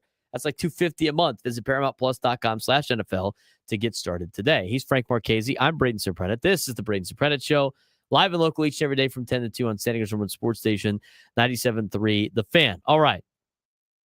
We talked about this a little bit earlier on when it comes to the Padres and their pitching staff and how you put together a rotation. AJ Cassavell wrote a nice piece about the 4 ways the Padres could build a rotation. And this is what he had to say as we weigh in on some of these things. Padres are facing a major offseason challenge. They're rebuilding their starting rotation after expecting both Dylan Cease and Michael King to decline their qualifying offers, which they did. Their departures would leave a significant void, though San Diego would receive draft pick compensation if they sign elsewhere. Despite the looming setback, the Padres have experienced navigating pitching shortages. Nearly every offseason for the past 5 years has involved scrambling for starters, yet they've consistently built strong rotations through creativity, targeting undervalued arms, and maximizing development under pitching coach Ruben Niebla. The article by AJ Cassavell outlines the 4 main avenues the Padres must pursue to replenish the rotation. Number 1 on the list is lean on a healthy Joe Musgrove. I think if the Padres are going to be successful in 2025, Joe Musgrove is going to have a big year. He's going to have to help carry this rotation. And that's a big reason why AJ Cassavell talked about it in his article. When you look at this rotation, Frank, as assembled, you have to get a great year out of Joe Musgrove if you're going to make the playoffs. He's your clear number 1. I mean, and Nick Pivetta is your number 2, is your clear number 2, but it's after that is where the questions arise. And if you have only 2 starters, as the Padres do at the moment, you really need 1 and 2 to be as good as they possibly can if you want to have success, and that's where the Padres sit right now. The good news with Joe Musgrove is he's ahead of schedule, or has been ahead of schedule in his rehab. That's good news.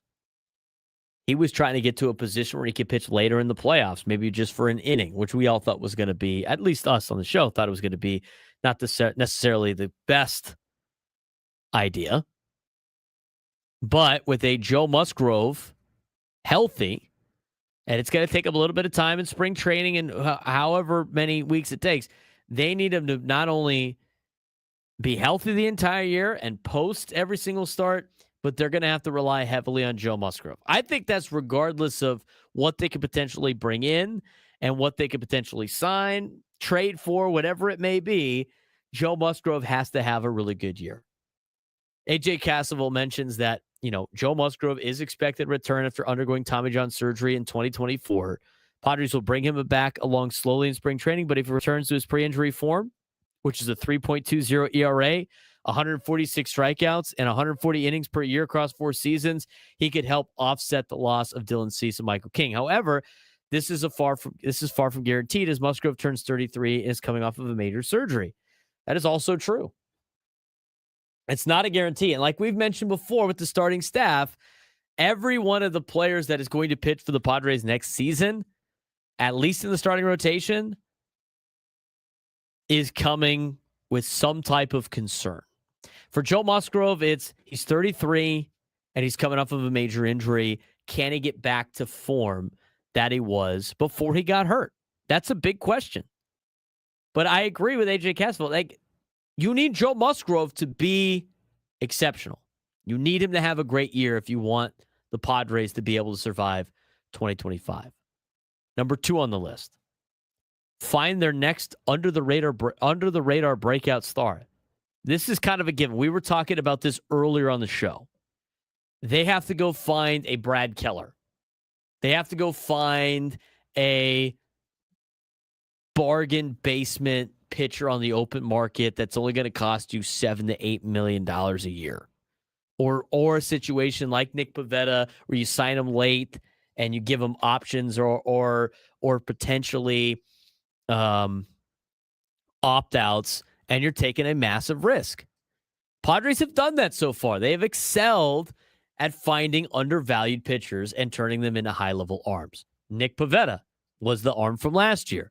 Seth Lugo was an arm from a couple of years ago. Michael Wacha is one of those arms for the San Diego Padres. These are all players that the Padres had to take a massive risk on. And it's paid off so far. There's no guarantee that's going to pay off the next time. Those are the type of pitchers they're going to have to find to add to the rotation. Pivetta was a massive success story last year after signing with the Padres. He had a 2.87 ERA, 181 and 2/3 innings pitched, 190 strikeouts, a .99 whip, and he finished 6th in the NL in Cy Young voting. That's not bad for a guy that you signed as you started spring training in February. The top free agents in Major League Baseball for pitchers are going to be way too expensive. The Padres will have to shop in the mid-tier market for someone with untapped upside, and you're going to have to really rely on Ruben Niebla's development track record. And hopefully Craig Stammen can add to that mix as the new manager of the San Diego Padres. But you're going to have to take a massive risk and a massive chance on an under-the-radar player and hope that that player breaks out. So far, you're 3 for 3 on those. Maybe even 4 for 4 if you want to count Michael King. Number 3, according to AJ Cassaville and his 4 ways to build this rotation out, avoid weakening an elite bullpen. That's a way that the Padres are going to have to survive for sure. Here's what AJ Cassaville wrote about. 2 of the Padres' most electric arms, Mason Miller and Adrian Morejon, have the raw stuff to be starting pitchers, but both were dominant relievers last season, and moving either to the rotation would weaken one of Major League Baseball's best bullpens and provide no guarantee of success as starters, especially when you add in the fact that you're losing Robert Suarez, who is now a free agent. With other internal possibilities existing, David Morgan, Kyle Hart, each comes with development or performance concerns. AJ Preller emphasizes avoiding a situation where both the bullpen and the rotation end up mediocre due to risky role changes. I think there's some of that involved. I disagree with AJ Cassaville. I think you have to take the risk if you're the San Diego Padres with maybe one of those arms or somebody else. I just think that's the situation you've put yourself into. Look, I like everything the Padres have done in terms of spending money. I like what they've done in terms of getting big names here in San Diego, but there's consequences for those moves, and the consequences are not having the money to potentially go get a frontline starter. And so when you're in the situation of having to try to save money and build your bullpen out, sometimes you have to try to create value in other spots. And to me, as much as I think, yes, you don't want to make the bullpen mediocre, I think it's easier to reshape the bullpen than it is to reshape a starting rotation. It's a lot cheaper. I can tell you that. It's a lot cheaper to go get bullpen arms than it is to get starting pitchers. And so moving one of those guys potentially to the starting rotation, that is something that could be in play. This is where I disagree with AJ Cassaville a little bit. I think you might have to take that risk with some of these guys. I agree with AJ Preller. You don't want to make both things mediocre when one is currently elite, but I don't think you would make the bullpen mediocre if you decide to use some of those arms or use one of them. I think you got to use one of them, not both. That's going to make things catastrophically bad, but use one. They can do it. And at least ask and see what the process is like. And then if it doesn't work out, you move them back to the bullpen. Unfortunately, those are the risks you have to take in order to be good. That's what you put yourself into. There's no solution to the Padres upgrades that involves being 100% safe. You're not going to be able to win that way. They've spent too much money on other assets. They're going to have to take some risks. Do you want to take that risk? Maybe not. Maybe there's a risk in a guy in the middle of the free agent market that you'd have to take a risk on that might blow up in your face. I mean, these are all entities that have risk. And if your starting staff is not good, and then you have to use your bullpen a lot, well, guess what? Your bullpen becomes no longer elite. It becomes mediocre. And then you didn't even make any of the changes. I think it's worth the risk to move one of those guys to starting rotation, or at least see what they have. And if it doesn't work out, move them back to the bullpen. Number 4 for AJ Cassaville, patch the back end of the rotation via every possible avenue. San Diego needs to explore trades, fringe free agent signings, non-roster invites, prospects. We talked about that. They have to fight it. They have to try to find a way to assemble like eight to 9 guys in spring training that are battling for the final 2 spots in the rotation and hope it works out. The back end is going to be thin, especially after last year's deadline moves. Promising young arm Randy Vasquez looks like a potential stabilizer. He is showing progress in strike throwing and strikeouts, but other internal candidates such as JP Sears and Matt Waldron have struggled. Stephen Kolek and Ryan Bergert were traded. Bergert's out with Tommy John anyway, so it's not even like you can say hindsight's, you can't even say that like he would be helping you next year anyway. But they're going to need some breakthrough from some top prospects they have, or they got to pull out some lower level trades. Overall, Padres need a healthy Musgrove, an undervalued breakout star, smart choices about who goes from the bullpen to the starting rotation, and creative depth additions. And that's how you build out your rotation, as laid out by AJ Cassaville. And I agree with him on a lot of that stuff. They're going to have to get super creative to build out this starting staff and this bullpen. 833-288-0973, 833-288-0973. We got a lot to talk about when it comes to a potential lockout in Major League Baseball. We're going to get to that in just a little bit, but we'll keep you updated on what's going on with the high school football playoffs. We'll take a quick segment on that as we return on the Braden Surprenant Show, San Diego's #1 sports station, 97.3 The Fan.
This hour 97 to the fans brought to you by Toyota of Poway, voted San Diego's #1 Toyota dealer by USA Today. It's the season to save at Toyota of Poway, voted San Diego's #1 Toyota dealer by USA Today. As mentioned before, Black Friday sales event is on with brand new Toyotas in stock and ready to roll. Hurry to Toyota Poway or ToyotaPoway.com and drive home happy this holiday. Is that where you doubled up again?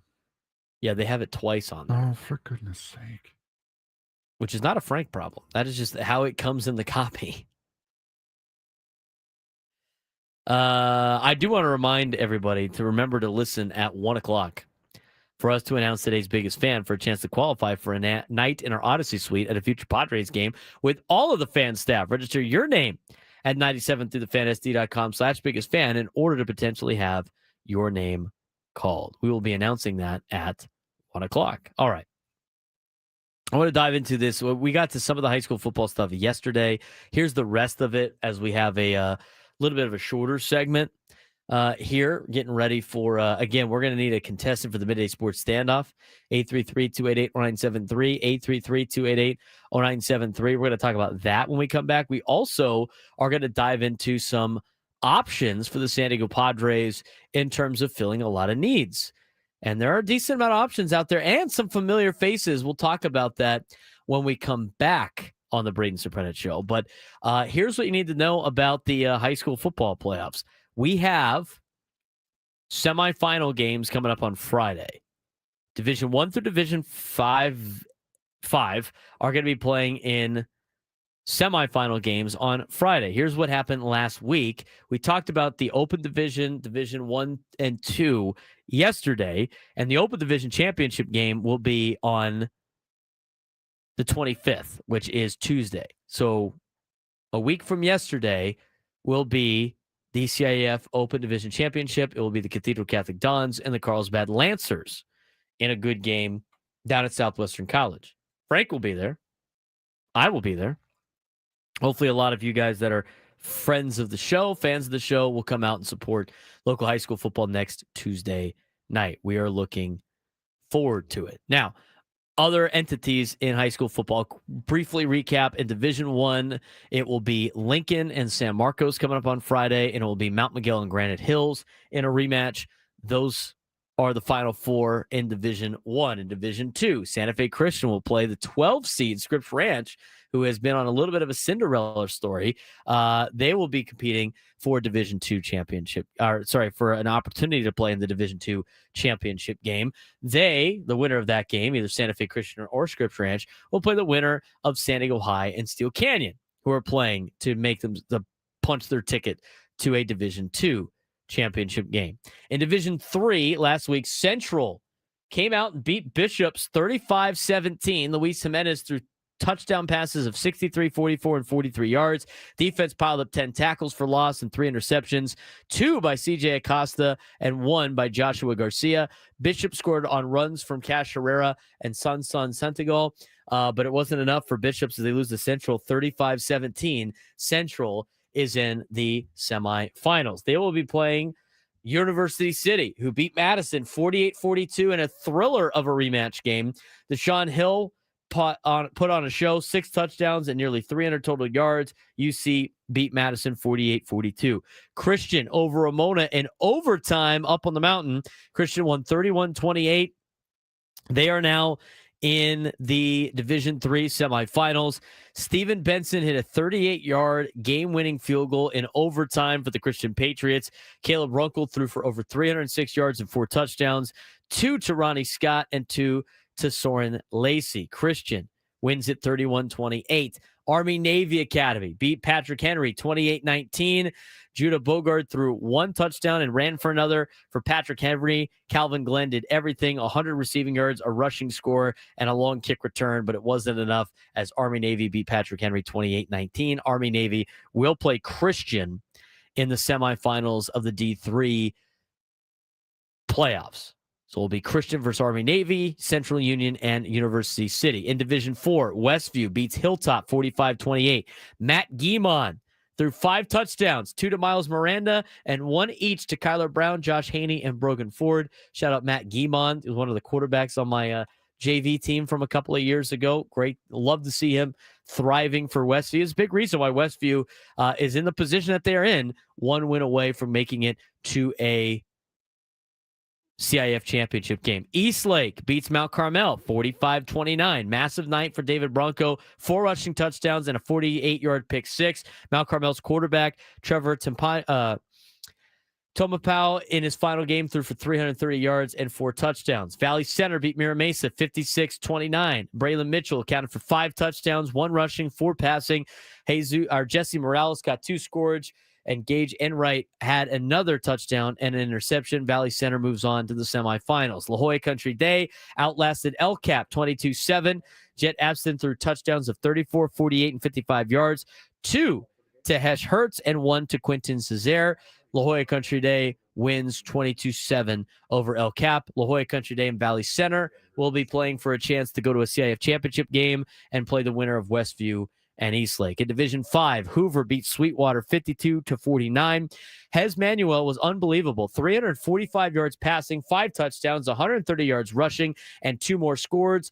Ronnie Grant had 153 yards and 2 touchdowns. Noah Contreras had 110 yards and a touchdown plus a 52-yard scoop and score. Abdallah added 2 touchdown grabs. Hoover over Sweetwater 52-49. They're in the Division 5 semifinals. Monte Vista over Fallbrook 21-10. Deion Hunter and Derek Taylor both scored for Monte Vista plus a 45-yard pick six by Travarius Florence, and the Monarchs are going to the semifinals.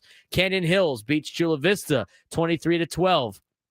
Mackay Fields Cooks rushed for 195 yards and 2 touchdowns for the Rattlers. They beat Chula Vista 23-12. They are in the Division 5 semifinals. Morse blank Santana 38-0. Superior Guerra scored 5 touchdowns for the Morse Tigers. They'll take on Canyon Hills in the Division 5 semifinal for a chance to make it to the CIF championship game. Division 5A, Maranatha Christian beat Claremont 49-6. Shane Peaster went 11 for 12 for 148. Dane Johnson scored twice. Aaron Tesson had a touchdown at 8 tackles. On the other side, Palo Verde Valley beat up on Mountain Empire 46-8 out in Blythe. Palo Verde Valley will play Maranatha Christian in the CIF championship game in Division 5A semifinals. Big rushing nights for Christian Richards and Aiden Walker, combining for over 200 yards for Palo Verde Valley. 8-man football, St. Joseph Academy beat Francis Parker, and Borrego Springs beat Julian. It will be Borrego Springs and St. Joseph Academy in the CIF championship game for 8-man football. That is the update for you. CIF championship games will be happening next week. CIF semifinals will be happening on Friday. Should be a fun time, Francis. People are wondering if you're still alive. I agree, yes. I agree. I agree to what you said on the report for high school football. Yes, I agree. Yeah, no, it's been a long morning already for me. Sorry. It's all right. Anyway. I'm awake, though. Are you awake? Yeah. You alive and well?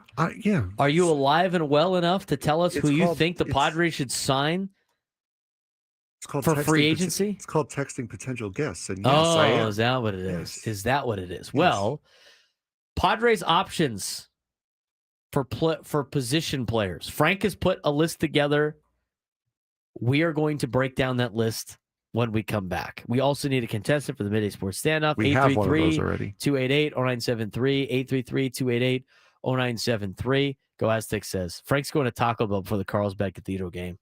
If they got Nuggets back, you better believe he's coming. They have strips there, I think, now. Oh, which, how could they be? Yeah, how could they be much different? How can they be much different? You're right. I'm going to go get coffee during the break. We got some names on here and some familiar faces that the Padres could pursue in free agency this offseason. Who are those names? We'll talk about it when we come back. We will also get you a contestant for the Midday Sports Standoff. And in the 1 o'clock hour, you're starting to see the rumblings of a potential lockout between the players and the owners. We will give you everything you need to know about what happened at the GM meetings last week and what effect it has on Major League Baseball. More to come. Braden Surprenant Show, Standing Room Sports Station, 97 through the Fan.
We're getting ready to play the Midday Sports Standoff in just a little bit. Do want to mention this holiday season, too many San Diegans will go hungry. Join 97 to the fan and support the San Diego Food Bank. Donate food directly online through our Odyssey San Diego Food Fund, where every donation helps feed local families. Go to 97 to the fan, sd.com/food fund, and give today.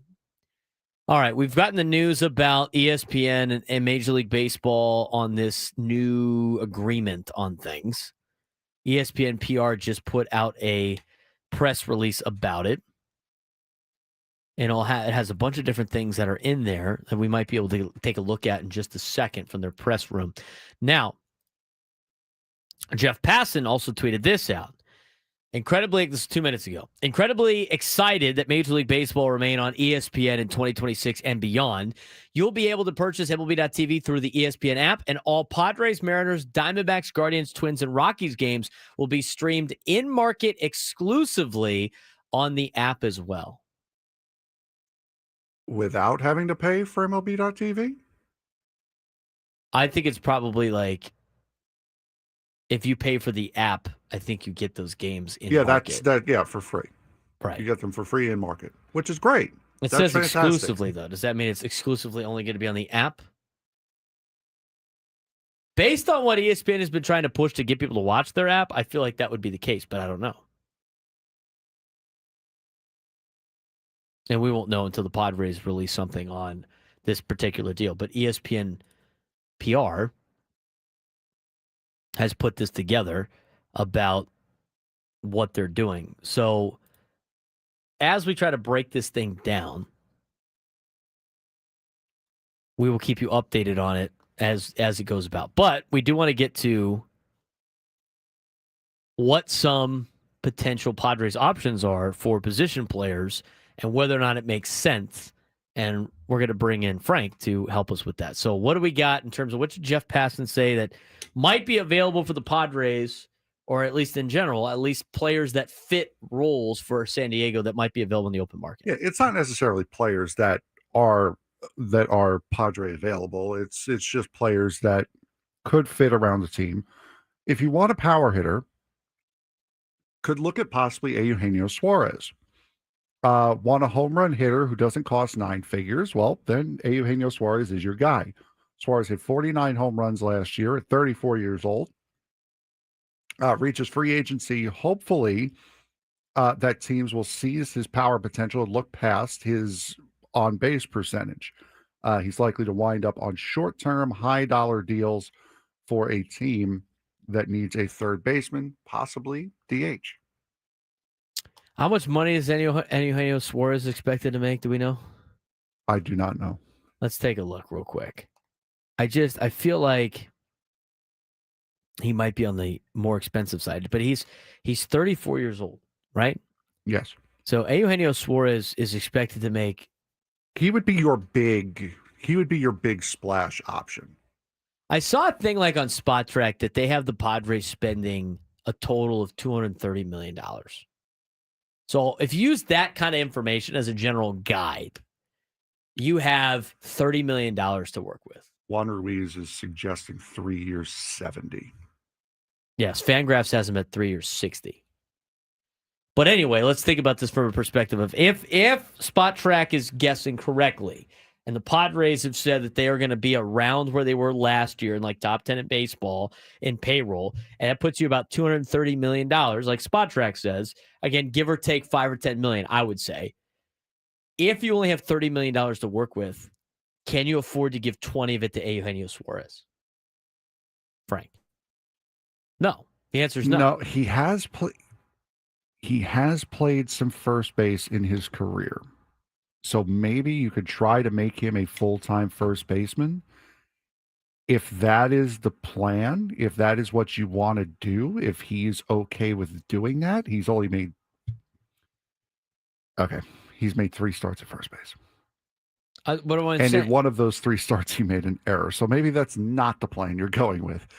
But that would definitely be your big splash power hitter, get him to be a DH guy. I mean, a good year last year for both Arizona and Seattle. I mean, you just don't want Cincinnati Reds, Eugenio Suarez, right? Right. I mean, he has had struggles in his career as well. He's up there in age. You're going to have to pay him till he's 37. And you're going to pay him $20 million a year for an organization that's already got to do big contracts with other players. To me, it doesn't fit. I don't like that move particularly because, again, assuming your budget's $30 million, that's a big assumption because we don't know the books. But based on everything that is being said about the Padres and where they're at, I think $30 million gives you a general ballpark range. Are you willing to spend 20 of it on Eugenio Suarez, and then you have $10 million left to fill out the roster? Yeah. No, absolutely not. So probably not going to work. A reunion with Ha-Seong Kim. We talked about a possible reunion with Cody Bellinger and the Dodgers. Why not Ha-Seong Kim and the Padres? When Kim opted out of his $16 million payday with Atlanta, he did so abundantly aware of how few big league caliber infielders are on the free agent market. He could choose a multi-year deal or a hefty 1-year payday that would put him in position to hit free agency at 31, perhaps coming off of a normal Ha-Seong Kim season.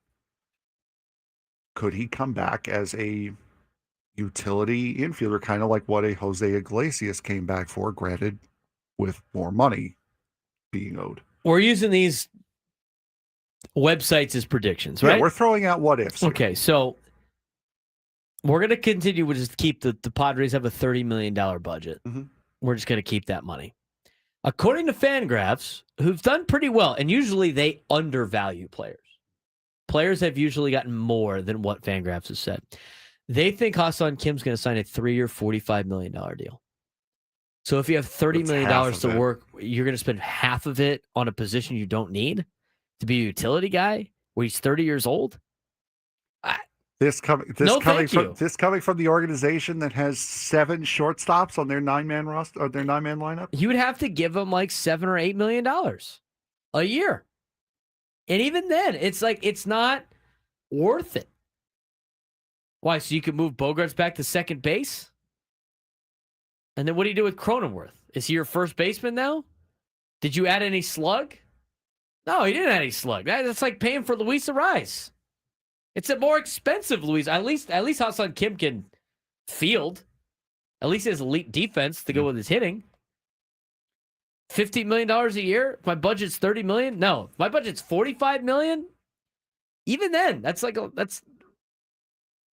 of a lot. I mean, think about it from this perspective, right, on the budget. How much money do we think the Padres are going to spend on their roster?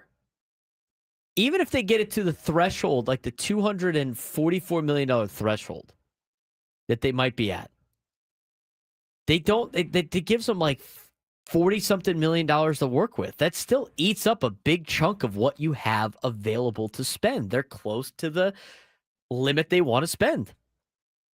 They're already at, according to Fangraphs. Again, I have to say, according to these websites, I trust some of these, but again, at the same time, like, you don't know the books, so you don't really know the answers to all these. You'll find out as free agency goes. But I'm giving you ballpark numbers. If Fangraphs, and if we're going off Fangraphs is correct, based on their predictions, the Padres have already spent $200 million on this year's payroll. Mm-hmm. Already $200 million on this year's payroll. If they're going to just at least stay under luxury tax, and let's go with Spot Track's prediction that they're going to spend $230 million. If they want to stay under luxury tax, which I imagine they probably do since they were over it last year, that gives them $37 million to work with at the max. And give or take $5 or $10 million. But even if you give or take $5 or $10 million, you can't have Ha-Seong Kim or Eugenio Suarez taking up the majority of that money. This is why you have to get creative on trades, and you have to get creative on players that you're taking a risk on. But there are some players out there that might be a little bit lower in terms of value. So no on Suarez, Eugenio, and no on Kim Ha-Seong. Right. So more realistic options now. Ryan O'Hearn. Ryan O'Hearn remade himself after leaving Kansas City, turning into the strong side of a platoon, and then managing to finish 2025 with a better OPS against left-handed pitchers than righties. At 32, O'Hearn won't command a huge deal, but between his production and lack of strikeouts, he will have no trouble finding a multi-year contract. I'd take Ryan O'Hearn. I would as well. Absolutely, I would take Ryan O'Hearn. I would take Ryan O'Hearn for a lot of different reasons, but I think he brings the pop value. I think he can play first base. I think him and Gavin Sheets can both play first base. And you know what? It's an affordable way to get a power bat into your lineup. And that's how I see that. Speaking of a power bat, getting a power bat into the lineup. Ryan O'Hearn, according to Fangraphs, is expected to make 2 years, $24 million. $12 million on Ryan O'Hearn is still kind of a lot. It feels like a lot, but it's filling a need. It's filling an immediate need of multiple immediate needs of a power hitter and a first baseman. And that would give you $23 million left on everything else. Mm-hmm. You know what? I think that'd be worth it. I think you could probably get him for like just under $12 million. Speaking of power, how about Osuna from the Braves? I'm out. Marcell Osuna through his power, Osuna walked at a higher rate than everyone in Major League Baseball last year, except for Aaron Judge and Juan Soto. He's a lot beat of power up as well. He's beat up. He's old. How old is he now? He's got to be 30. He's 35. Something like that. He would only. I mean, he costs you the same as O'Hearn. Would you rather have Ozuna or O'Hearn? No, I do not want Osuna from the Braves at the same price. I would have O'Hearn. I'd give Ozuna like $3 million, but I'm not like super in on it. I'm out. I think he brings too much baggage too. I'm out. Hard pass, like Rod said. If you can't, Rod would rather have Donald Duck on the team. There it is. Than Marcell Ozuna. Isn't that right, Rod? If you can't get Ryan O'Hearn, maybe Rhys Hoskins fits the bill for you. A 3 true outcome adherent, Hoskins knows how to get on base and hit the ball over the fence. I don't mind Rhys Hoskins. Was he in Milwaukee last year? Yes, he was. He was a Brewer last year. Last couple of years, I think. Yeah. He's 33. He had a 0.9 WAR last year. He's expecting a 0.7 WAR. He's got he's expected to get a 1 year, $8 million deal. I'd take him. Yeah. Absolutely. I'd put him. If you can't, I'd put him on the top of the list. If you can't get O'Hearn, get Hoskins. I would totally take Rhys Hoskins. I would make a play for Rhys Hoskins. I wouldn't take Rhys Hoskins for more than $10 million. Agreed. But for what Fangraphs is expected him to make, $8 million, I think you could budget that and use the rest of the money on pitching. While I mean, realistically, Frank, like how many position players does this team need right now? not many. One power bat and maybe somebody else? Yeah, and then we're getting now to the somebody else. The last two guys. Rhys Hoskins only had 12 home runs last year. He played 90 games. That's some time He with an did get injury. hurt, yeah. 237 average. So it's still like he still was better than an average player though in Major League Baseball. Yeah. These next two guys, Bryce Johnson. I don't think we could say anything bad about Bryce Johnson. He did great last year. Bryce Johnson's a free agent? No. Oh, No. I was going to say, what? I'm saying, but you can get a better backup outfielder than Bryce Johnson. You can. So here are two backup outfielder options for you. 34-year-old Rob Refschneider hit 302, 399 with a 560 against lefties in 138 plate appearances last season, posting a .826 career OPS against lefties. So there's one of your options. The other one is a younger player named Lane Thomas. Had an injury-plagued season last year. I liked Lane Thomas when he was a member of the Nationals. Yes. Hits free agency at the age of 30 with potential with a potential to cash in next winter. So Refschneider or Thomas to be your fourth outfielder effectively. How much is Bryce Johnson getting? Like $750,000? Yeah, he's not getting much money. I mean, I wouldn't mind bringing one of these guys in and to compete, but like Rob Refschneider is expected to get $5 million. I'd have Rob Refschneider for $5 million. He only hit 9 home runs, but he's a high average guy, high OPS guy, walked a decent amount. Had a 131 OPS plus last year for Boston. Lane Thomas has a very nice glove and solid speed as well. Who did he play for last year? Cleveland? Was it Cleveland? I believe so. Cincinnati? I felt like he was see. part of one of those teams. Lane Thomas. I need to find like his...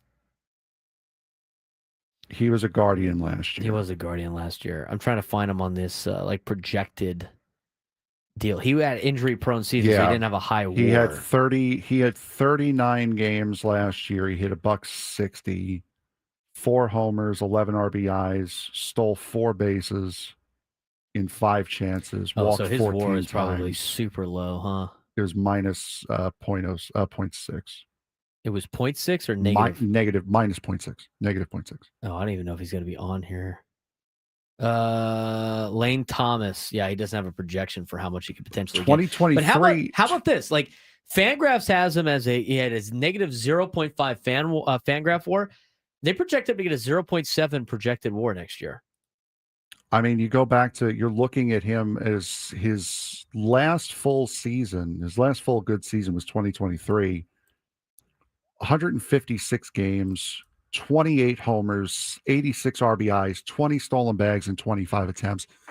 That's a great outfielder, especially if you're getting him for a fourth outfielder position. We need to get to the midday sports stand-up, but here's one thing too. Is it alarming that Fangraphs thinks Ryan O'Hearn's potential WAR, like future WAR for next year, projected WAR next year, is half of what he had this year? He had a 3 WAR this year. He's projected to get a 1.4 WAR next year. Sounds like fun to me. Is that worth $12 million? I don't know. I don't mind the Rhys Hoskins thing. I think that's a decent play. Or a Rob Refschneider. I mean, those are players that are not going to cost a lot of money, and these are the guys you have to take risks on. And we're going to have to figure out some pitchers like that too. But first, let's get to today's midday sports standoff.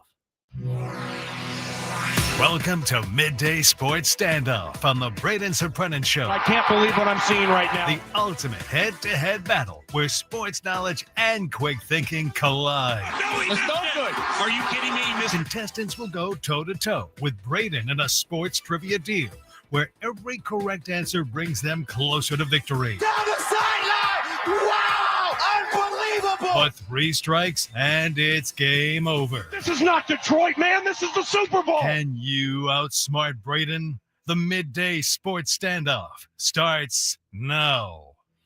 All right, Frank, if Jamie and San Ysidro can take me down in sports trivia, he will have an opportunity to win a chance to go see Sammy Hagar as he returns to Las Vegas with his Best of All Worlds Las Vegas residency. Get ready to rock with your favorite hits from the Van Halen years, Sammy solo hits, and more. Only in Las Vegas this March 11th to the 21st and September 18th to the 26th at Dolby Live at Park MGM. Tickets on sale now at Ticketmaster.com. Let's get to it. That was not sped up at all. Jamie, how are you? I'm good, gentlemen. I forgot I was on hold. I thought I was just listening to the show. It was so long. So today's topic, it's going to be NFL again today. Current starting quarterbacks who have started for multiple teams in their careers. There are 10 of them. So a third of the league, effectively. This might give away an answer. Like, Michael Penix Jr. just got hurt. So is therefore the guy that is now starting count? Does he count? No, he's not on the list. All right. So he doesn't count. Jamie, go ahead. You're first. So Kirk Cousins does not count. No, Kirk Cousins is not on the list. Stafford, yes. It's a good one. Joe Flacco. Joe Flacco, yes. Baker Mayfield. Baker Mayfield, yes. Daniel Jones. Daniel Jones, yes. Oh crap! I can't remember the guy's name.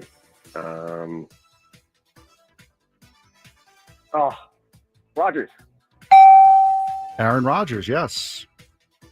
Geno Smith. Geno. Jamie. Got 4 left. Lord. 4 left. Let's go with. What week did you have these guys as Kid that went starters? What was that, Jamie? I'm trying to think of the guy who went from one team to the other, but I don't want to say him. I'm sure Braden knows it anyway. Let's say Carson Wentz. Did he play somewhere else? No, Carson Wentz not the starter Anymore. Yeah. What week did you take these It's starters? from opening week. From opening week. Oh, so Jameis Winston doesn't count. No, Jameis Winston does not. Okay, well, that's kind of lame. Okay. Who else do we have? Oh, well, no, because he wasn't the starter in week 1. A lot of guys that weren't starters in week 1. Jared Goff. Jared Goff, yes. How many more do we need? There's 3 left, and we got like 45 seconds. There's 2 pretty. There's Good Lord. they're pretty big ones here. That's put the pressure on me. Let's go with. Oh, I got one. I'm gonna have to, I'm gonna have to buzz you there. Justin Fields. If Tyrod Taylor doesn't Justin count. Fields, yes. Jamie. Last gasp. Toast. I can't think of one. I'm screwed. There's 1 more left. There's 2 left. There's 2 left. Braden, if you can get Sam Darnold. Yep, and that's it. That's the 6. What was the last one? The last one would have been Mac Jones. Mac Jones. Was he the Brock Patriots. Purdy started week 1? Mac Jones. Mac Jones on the list, but Tyrod Taylor was not on the list, and neither was Jameis Winston or Kirk Cousins. Shut up, man. Not Scraby level, but it's getting there. You won anyway. Not Scraby level, but it's getting there. 1 o'clock when we come back.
This hour of Sports Talks brought to you by ST Collectibles. Get ready, sports and Pokemon collectors. ST Collectibles Card Show is back at Liberty Station with over 100 vendor tables. November 22nd, 23rd. Find sports cards, Pokemon memorabilia, and more.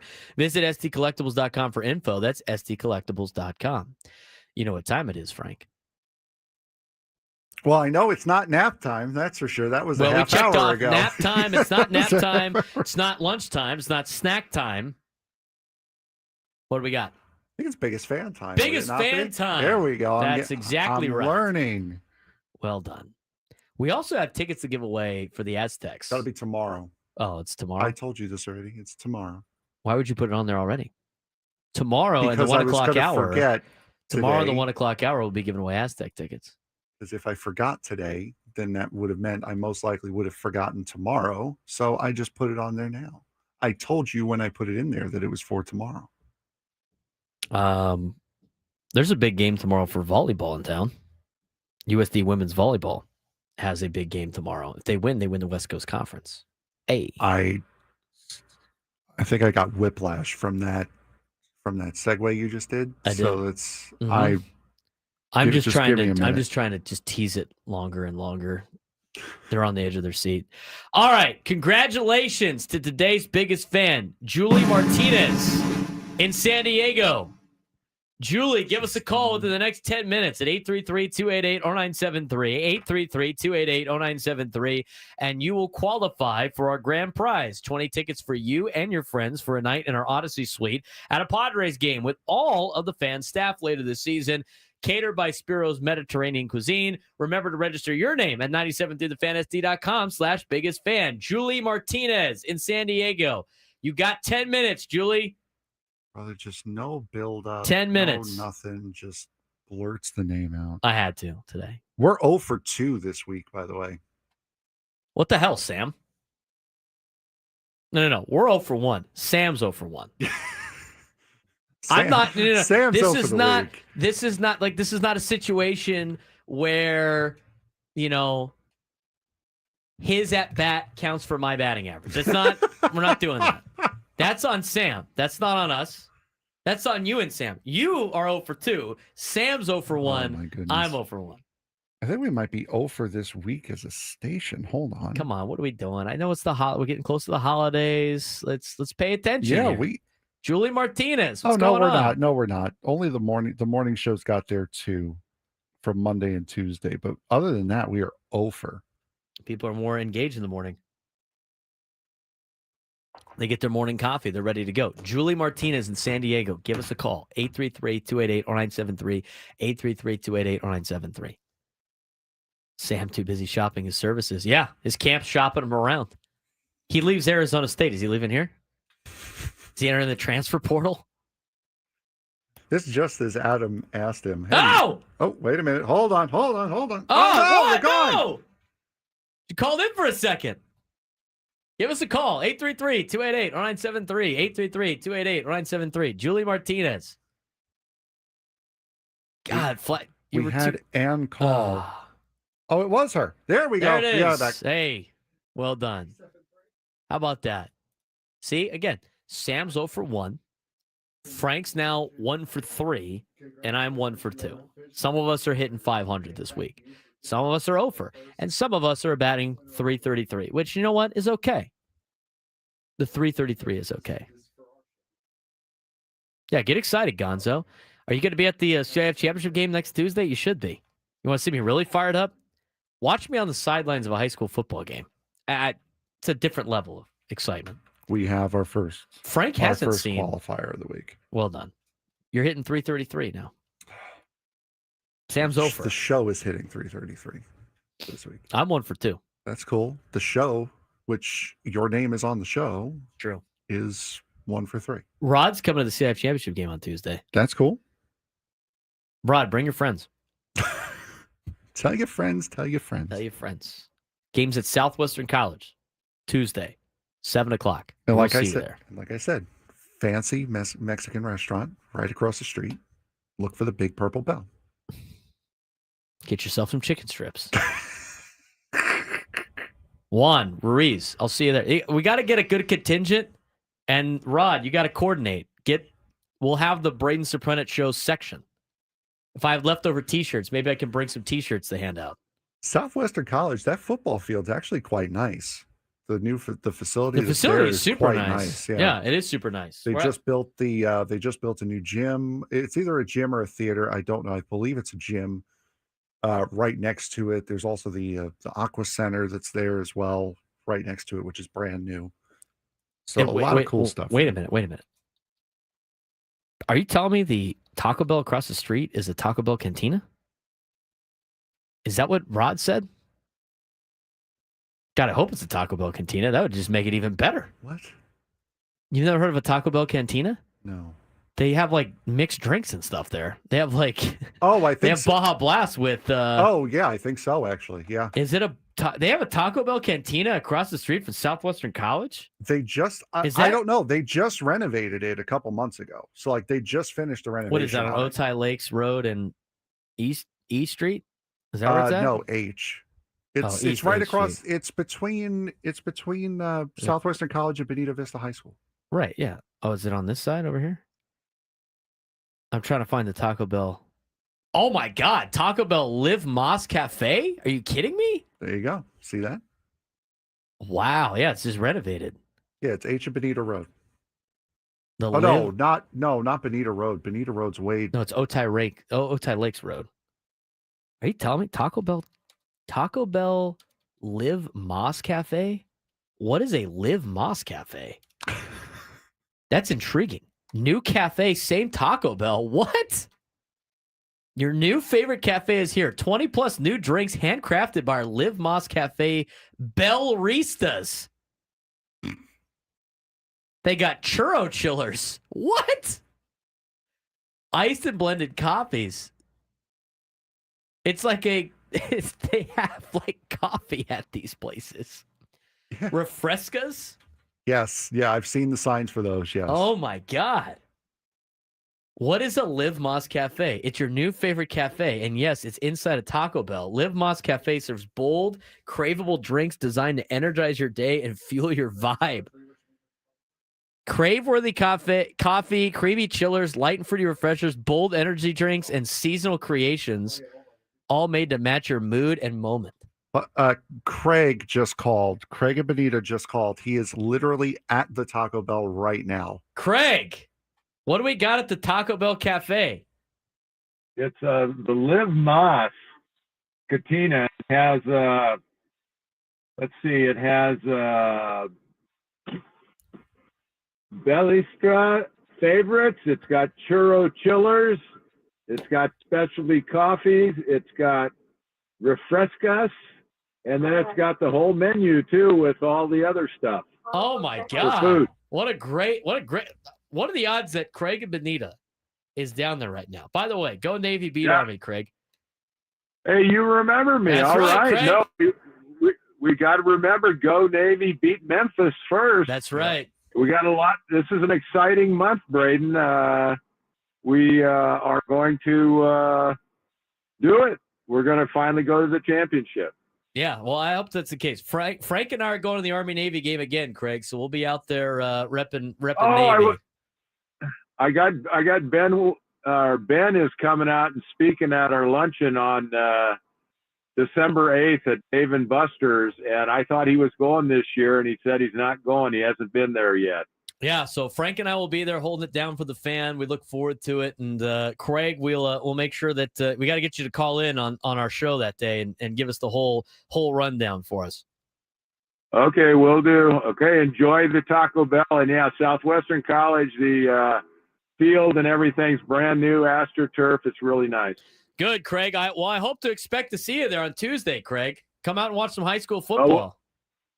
I'm gonna be traveling. I'll just be up in Oregon, going up to Oregon for a few days. All right, it's all right, Craig. So We appreciate the phone call. Long time no talk. Big Navy guy. He runs all the Navy alumni stuff, which is great. So anyway, Craig and Benita. I haven't heard Craig's name in a long time. I am thrilled by the Taco Bell stuff, by the way. Yeah, this is insane. See, there you go. And but there's it's not the cantina. It's the Live Moss Cafe. So it doesn't have alcohol and stuff like that. So Rod, the game's at 7. So you could I can't wait. Rod's gonna be jacked up on Taco Bell energy drinks and beefy 5-layer burritos rooting for the Dons. Also, if you get there early enough, in the same parking lot as the Taco Bell, there is one of those Valvoline oil check stations. So you get your oil changed, take 15 minutes out of your day to get your oil changed. Go to Taco Bell, get your body oil changed. Get your churro spritzer, whatever they have there. Churro spritzer. And then go across the street. You can't park at the Taco Bell, by the way. That is, you will get your car towed. You can't park over there. But then you can go to Southwestern College to watch Cathedral Catholic play that team. I probably shouldn't be wearing purple this week, but, here I am. Derek and La Mesa, you're on the Braden Surprenant Show. What's going on, Derek?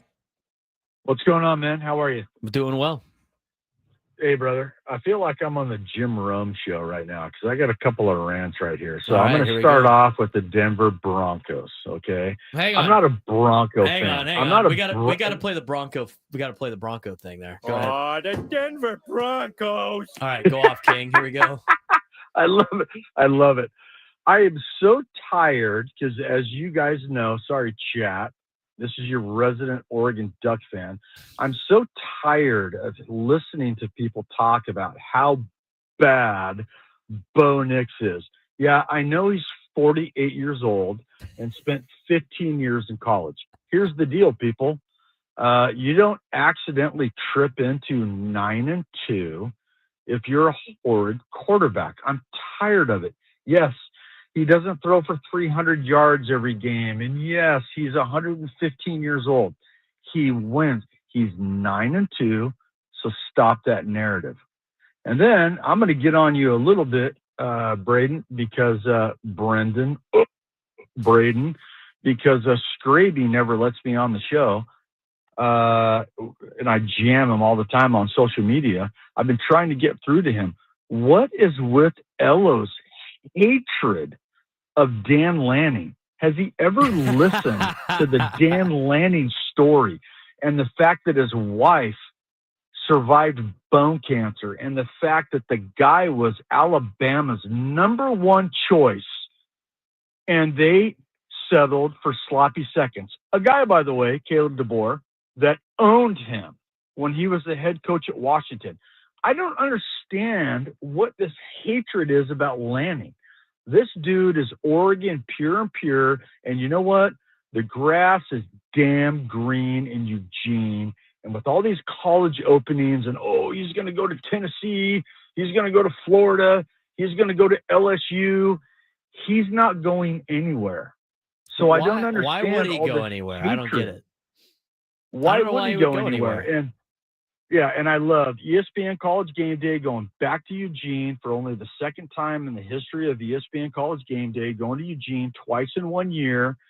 And I know we're going to see the signs.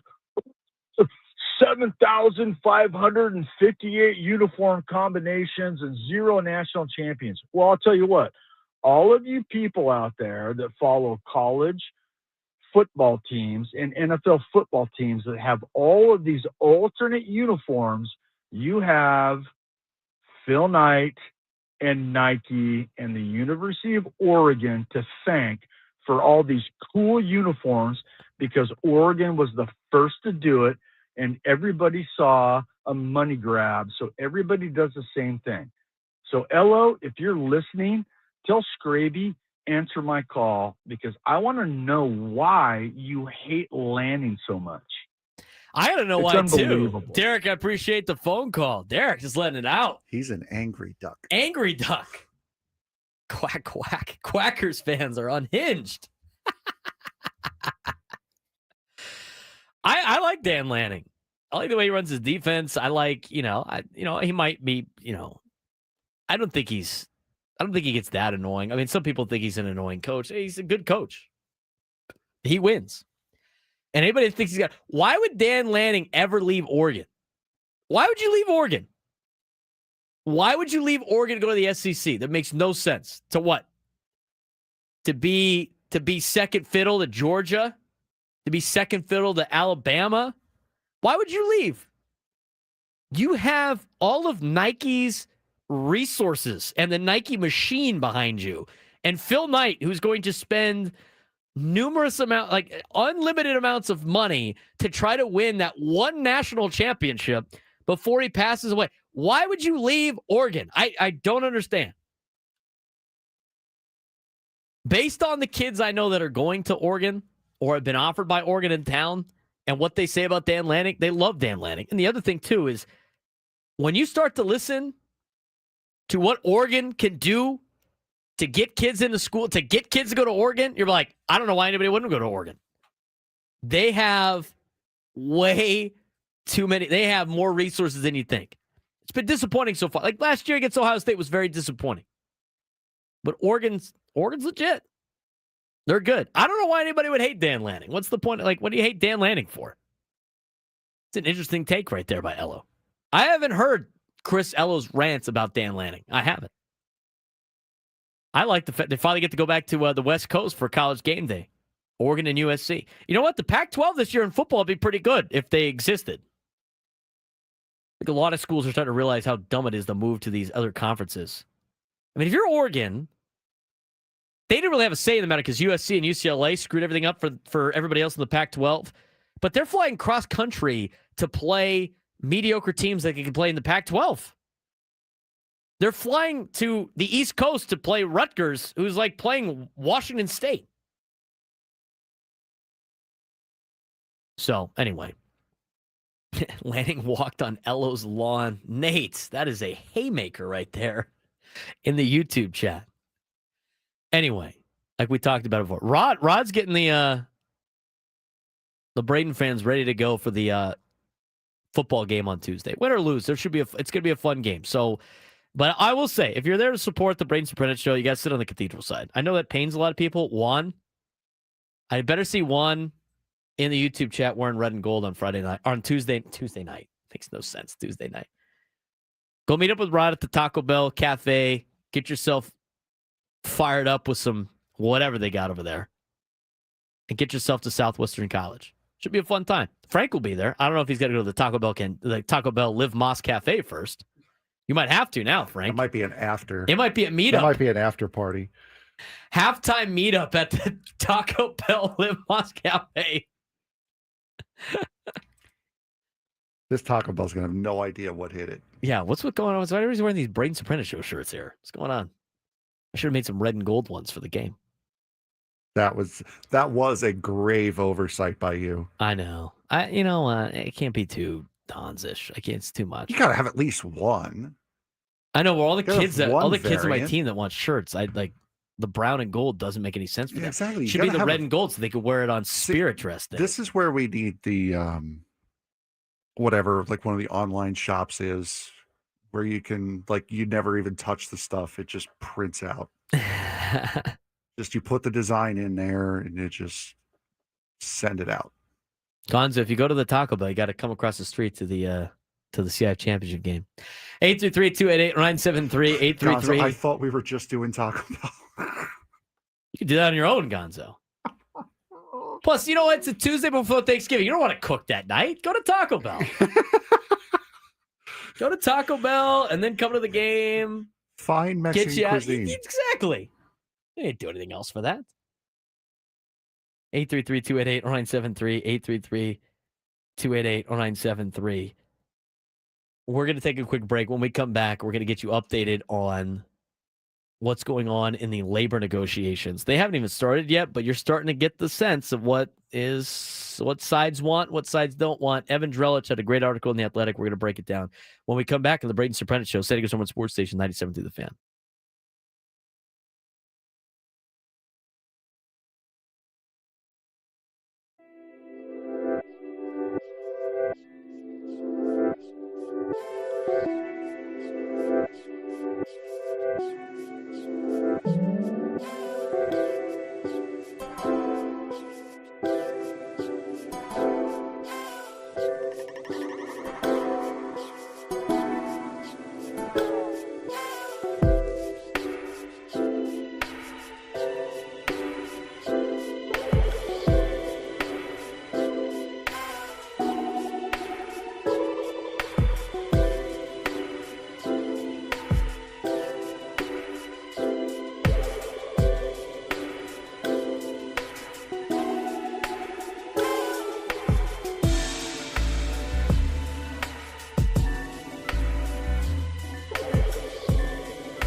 125 on a, what's today? Wednesday? Thursday?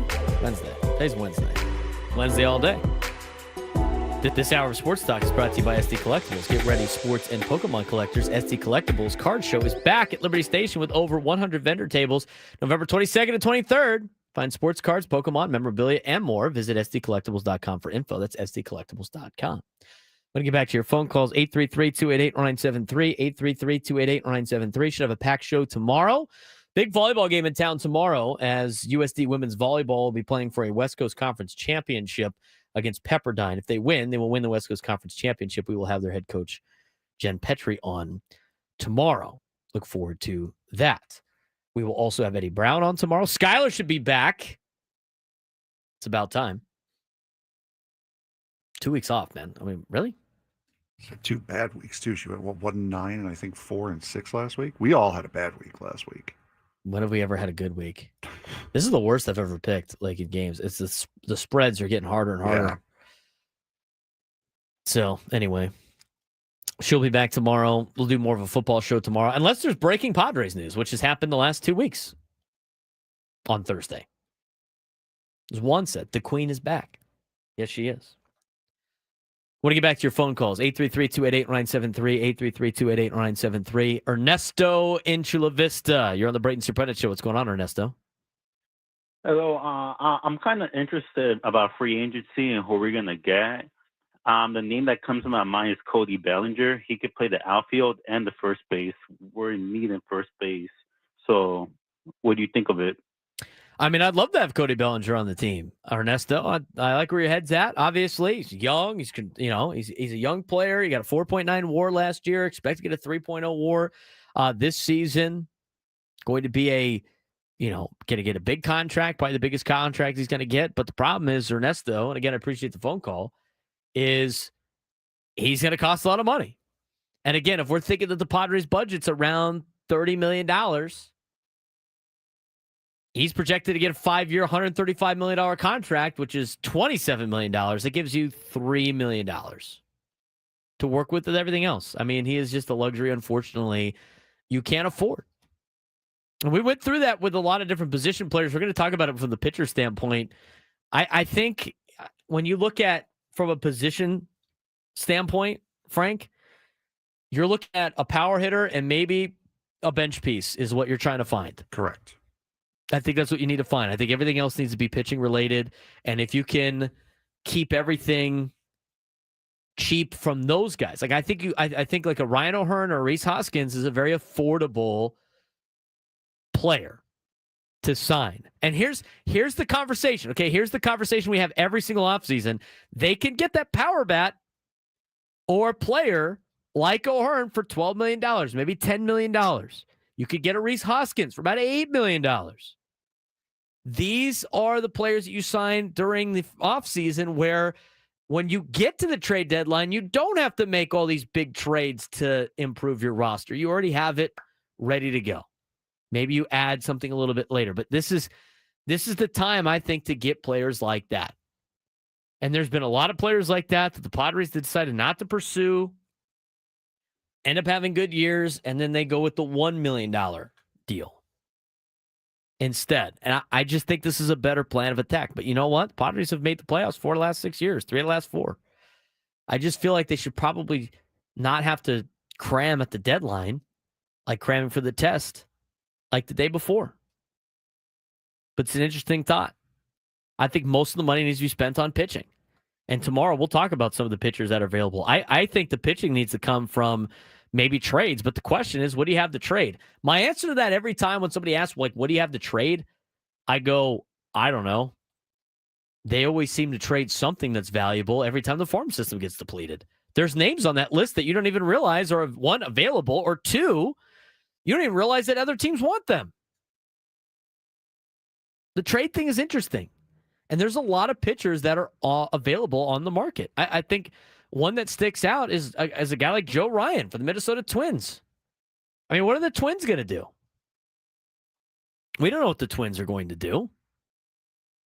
I don't think the Twins know what they're going to do. And the thing is, as mentioned by Byron Buxton, I mean, he doesn't want to waive his no trade, but if they start trading away even more talent, it doesn't look like they're going to be competitive during his particular tenure there, he's going to waive his no-trade clause.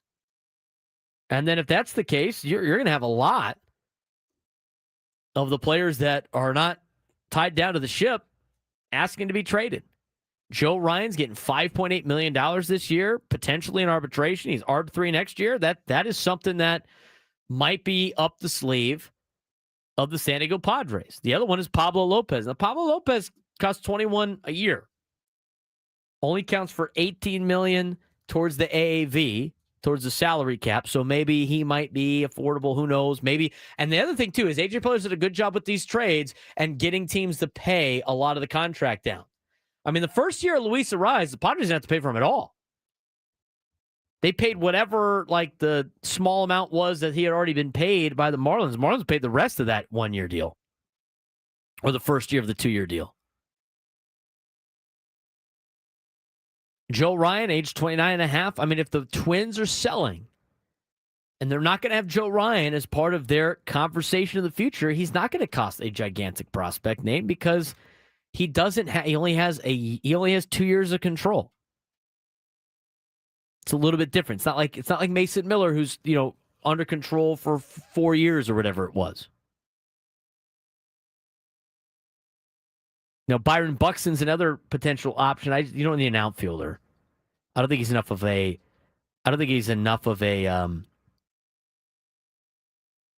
power hitter to make it justified. But he might be available too. I mean, I don't even know what the Twins do. I think is a big conversation for the offseason. I think the Padres are more likely to make a move via trade for the starting pitching than signing somebody big. And maybe you sign a couple of guys on the margins. But as of right now, yeah, I'd love to have Cody Bellinger on the team. Frank, would you love to have Cody Bellinger on the team? I wouldn't mind it. I wouldn't mind it either. They don't have the money for that. If their budget is around $30 million because of what Spot Track has said and what Fangraphs has said in terms of where they think the numbers are for their money, then you can't spend $27 million of that on one player. It's a game. They're not in the conversation of making those moves right now. So it's an interesting conversation to have. We're going to have it the entire offseason. Again, it's been slow. I wouldn't even consider it a hot stove right now. It's a freezing stove. It's a stove in the wintertime in a house in Minnesota with no heater. That's what the stove is right now, Frank. How far can you take that? How cold it could be in a stove? Go for it. I mean, probably like a stove in Antarctica. In an abandoned building that used to house people that hasn't been touched by humans in like 3 or 4 years. The stove on the moon. Mars, the Martian stove. There you go. Could be freezing on one of the poles. I mean, how far do you want to go with this? I was asking how far you could take it. A stove on Uranus? I did that on purpose. I know you did. He wants to push the button so bad. No, I don't want to push the button so bad. Freezing. I had to interrupt Derek in La Mesa, by the way, when he mentioned Broncos. Just got to fire that every time. I got to hear it every time. All right. What's the conversation like in terms of the potential negotiating? Where are the players at? Where do they think they are at with the new collective bargaining agreement next year? Where are the owners at? This is the early indications of where things are at, where entities are not wanting to budge. We will talk about that to finish the show when we come back on the Braden Surprenant Show, San Diego Sports Station 97 through the Fan.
To the full show or hour-by-hour breakdowns from 97.3 The Fan.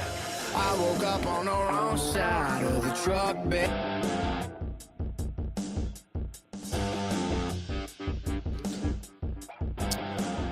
All guests on 97 to The Fan, join us on the David P. Shapiro Fan Hotline. David P. Shapiro, criminal defense attorneys helping good people regain control of their future when charged with the crime since 2010. Visit davidpshapirolaw.com. Uh-oh. Fix the camera.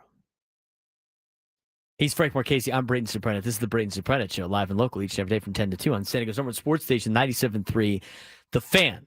Tony Gwynn Jr., Chris Ello, Matt Scraby coming up next with Gwynn and Chris.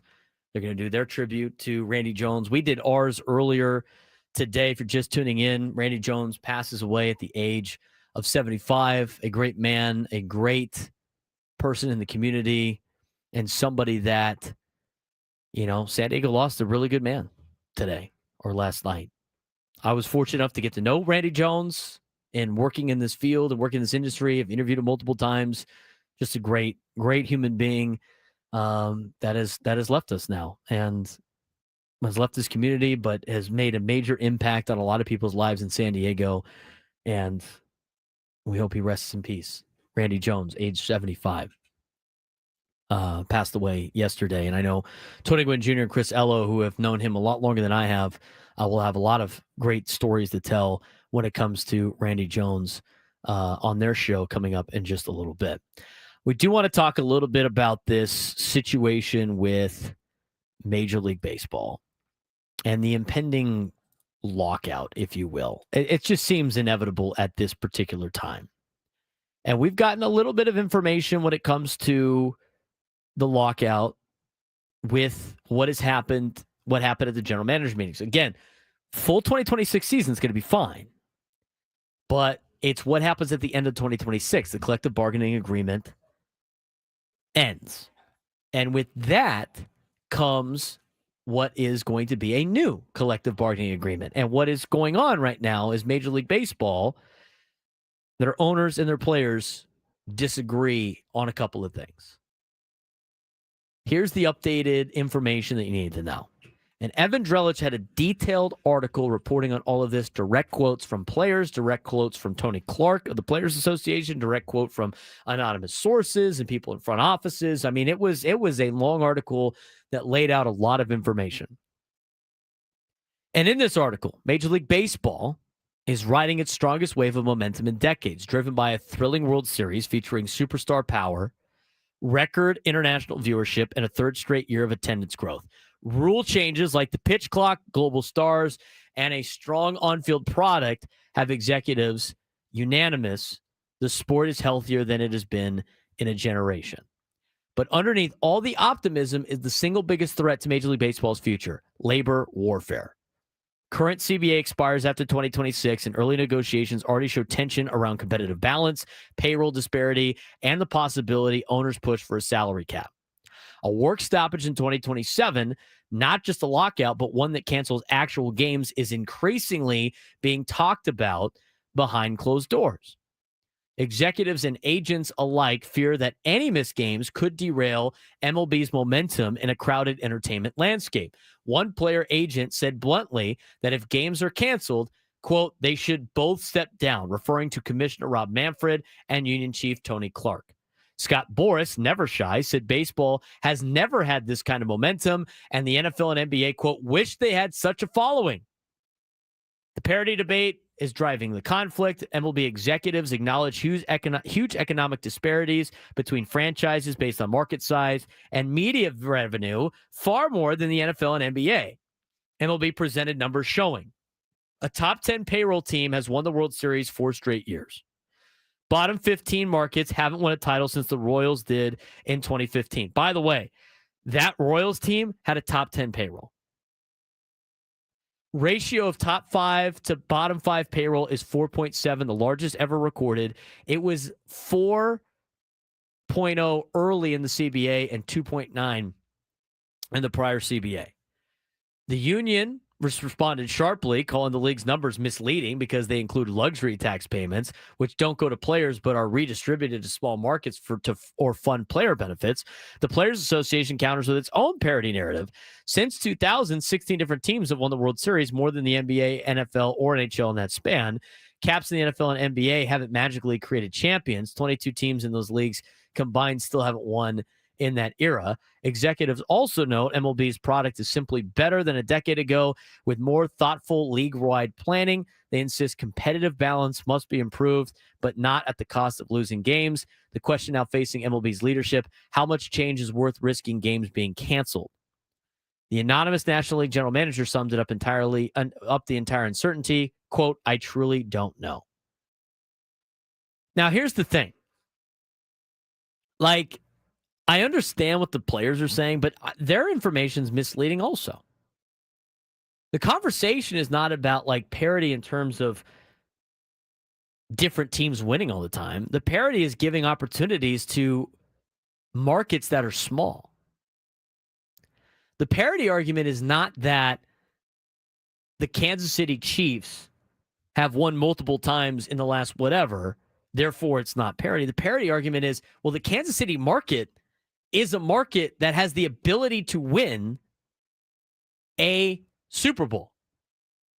In baseball, they don't have the ability to win a World Series. When they did, they had to be a top 10 spender in Major League Baseball, something that they cannot keep afloat in the long run. They can't do that. What people are talking about is, unfortunately, what the baseball players need to understand is everything involving baseball relies on local markets, unlike the NBA and the NFL, who rely on national TV contracts. The Padres being as good as whatever local TV network could potentially give them money is not the same as the NFL all sharing their money. And the NFL, small markets can win the Super Bowl. In Major League Baseball, small markets cannot win the World Series. The bottom 15 market hasn't won since 2015 when the Royals did it, and they spent money that they probably didn't have as high as a big market team. And guess what? They won the one, and that was it. And they've been trying to battle their way back ever since. The unions push again. It's like, well, it doesn't go to the players, the money doesn't. They want to talk about revenue sharing. Since 2000, MLB has more unique champions, right, than the NFL, NHL, NBA. But that's not what you're looking for. You're looking for an opportunity for the smaller markets to be able to compete. It's a game based on competitiveness. This is not a social versus capital conversation when it comes to economics. You're in a league that is trying to compete and make everything fair in terms of competition. These are rules for competition. If you change the rules for the inside of the game, it would be ridiculous and nobody would believe it. But, that would be, everybody playing by the same rules on the field. Wouldn't that be socialist, right? You can't have a league where they're not all making the same. The players are employees of Major League Baseball, not necessarily like all the different teams on there. This is a industry that's built on everybody plays by the same rules and it's competition. Here's some quotes from executives. Orioles source: market size economics affect Major League Baseball more than NFL and NBA. It's true. Our local market affects how good the Padres are based on how much money they can make, how much money they can get in TV and radio deals. In every other league, they split it, as they should. They should share the revenue. This is not a conversation about capitalism and socialism. That is just absurd. It's sports, and you want to make it as fair as possible.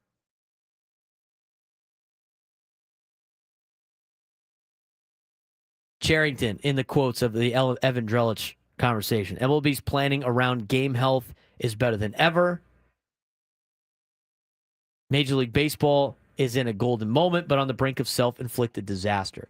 People want to see teams be able to play by the same rules as everybody else. Like, building your roster should be on the same rules, not, well, however much money you make is what you can do. Otherwise, it's just going to be a 4-team league. And that's it. That's not fun to watch. You want to make your product fun to watch. If you don't think it's fun to watch, you're not going to watch it because it's not entertaining. The thing is, and Ben tried to explain it this morning on the morning show, this is on the terms of like missing games. Let me ask you this question, Frank. Mm-hmm. Who has more resources to survive missing games? The owners. The owners or the players? The owners. Because the players right now don't mind, but those are the players at the top. Eventually, the guys near the bottom are going to need money. The stars at the top that have gotten the $35 million, $40 million, $50 million, $60, $70 million a year, they can withstand not playing for a year. You know who can't? All the guys making the league minimum. They have to play. So with every coming week that they don't play games hurts the players more than it hurts the owners, in my opinion. I don't know how it could hurt the owners. They don't have to pay the players, which is a big expense for them. They can fill their stadiums doing something else.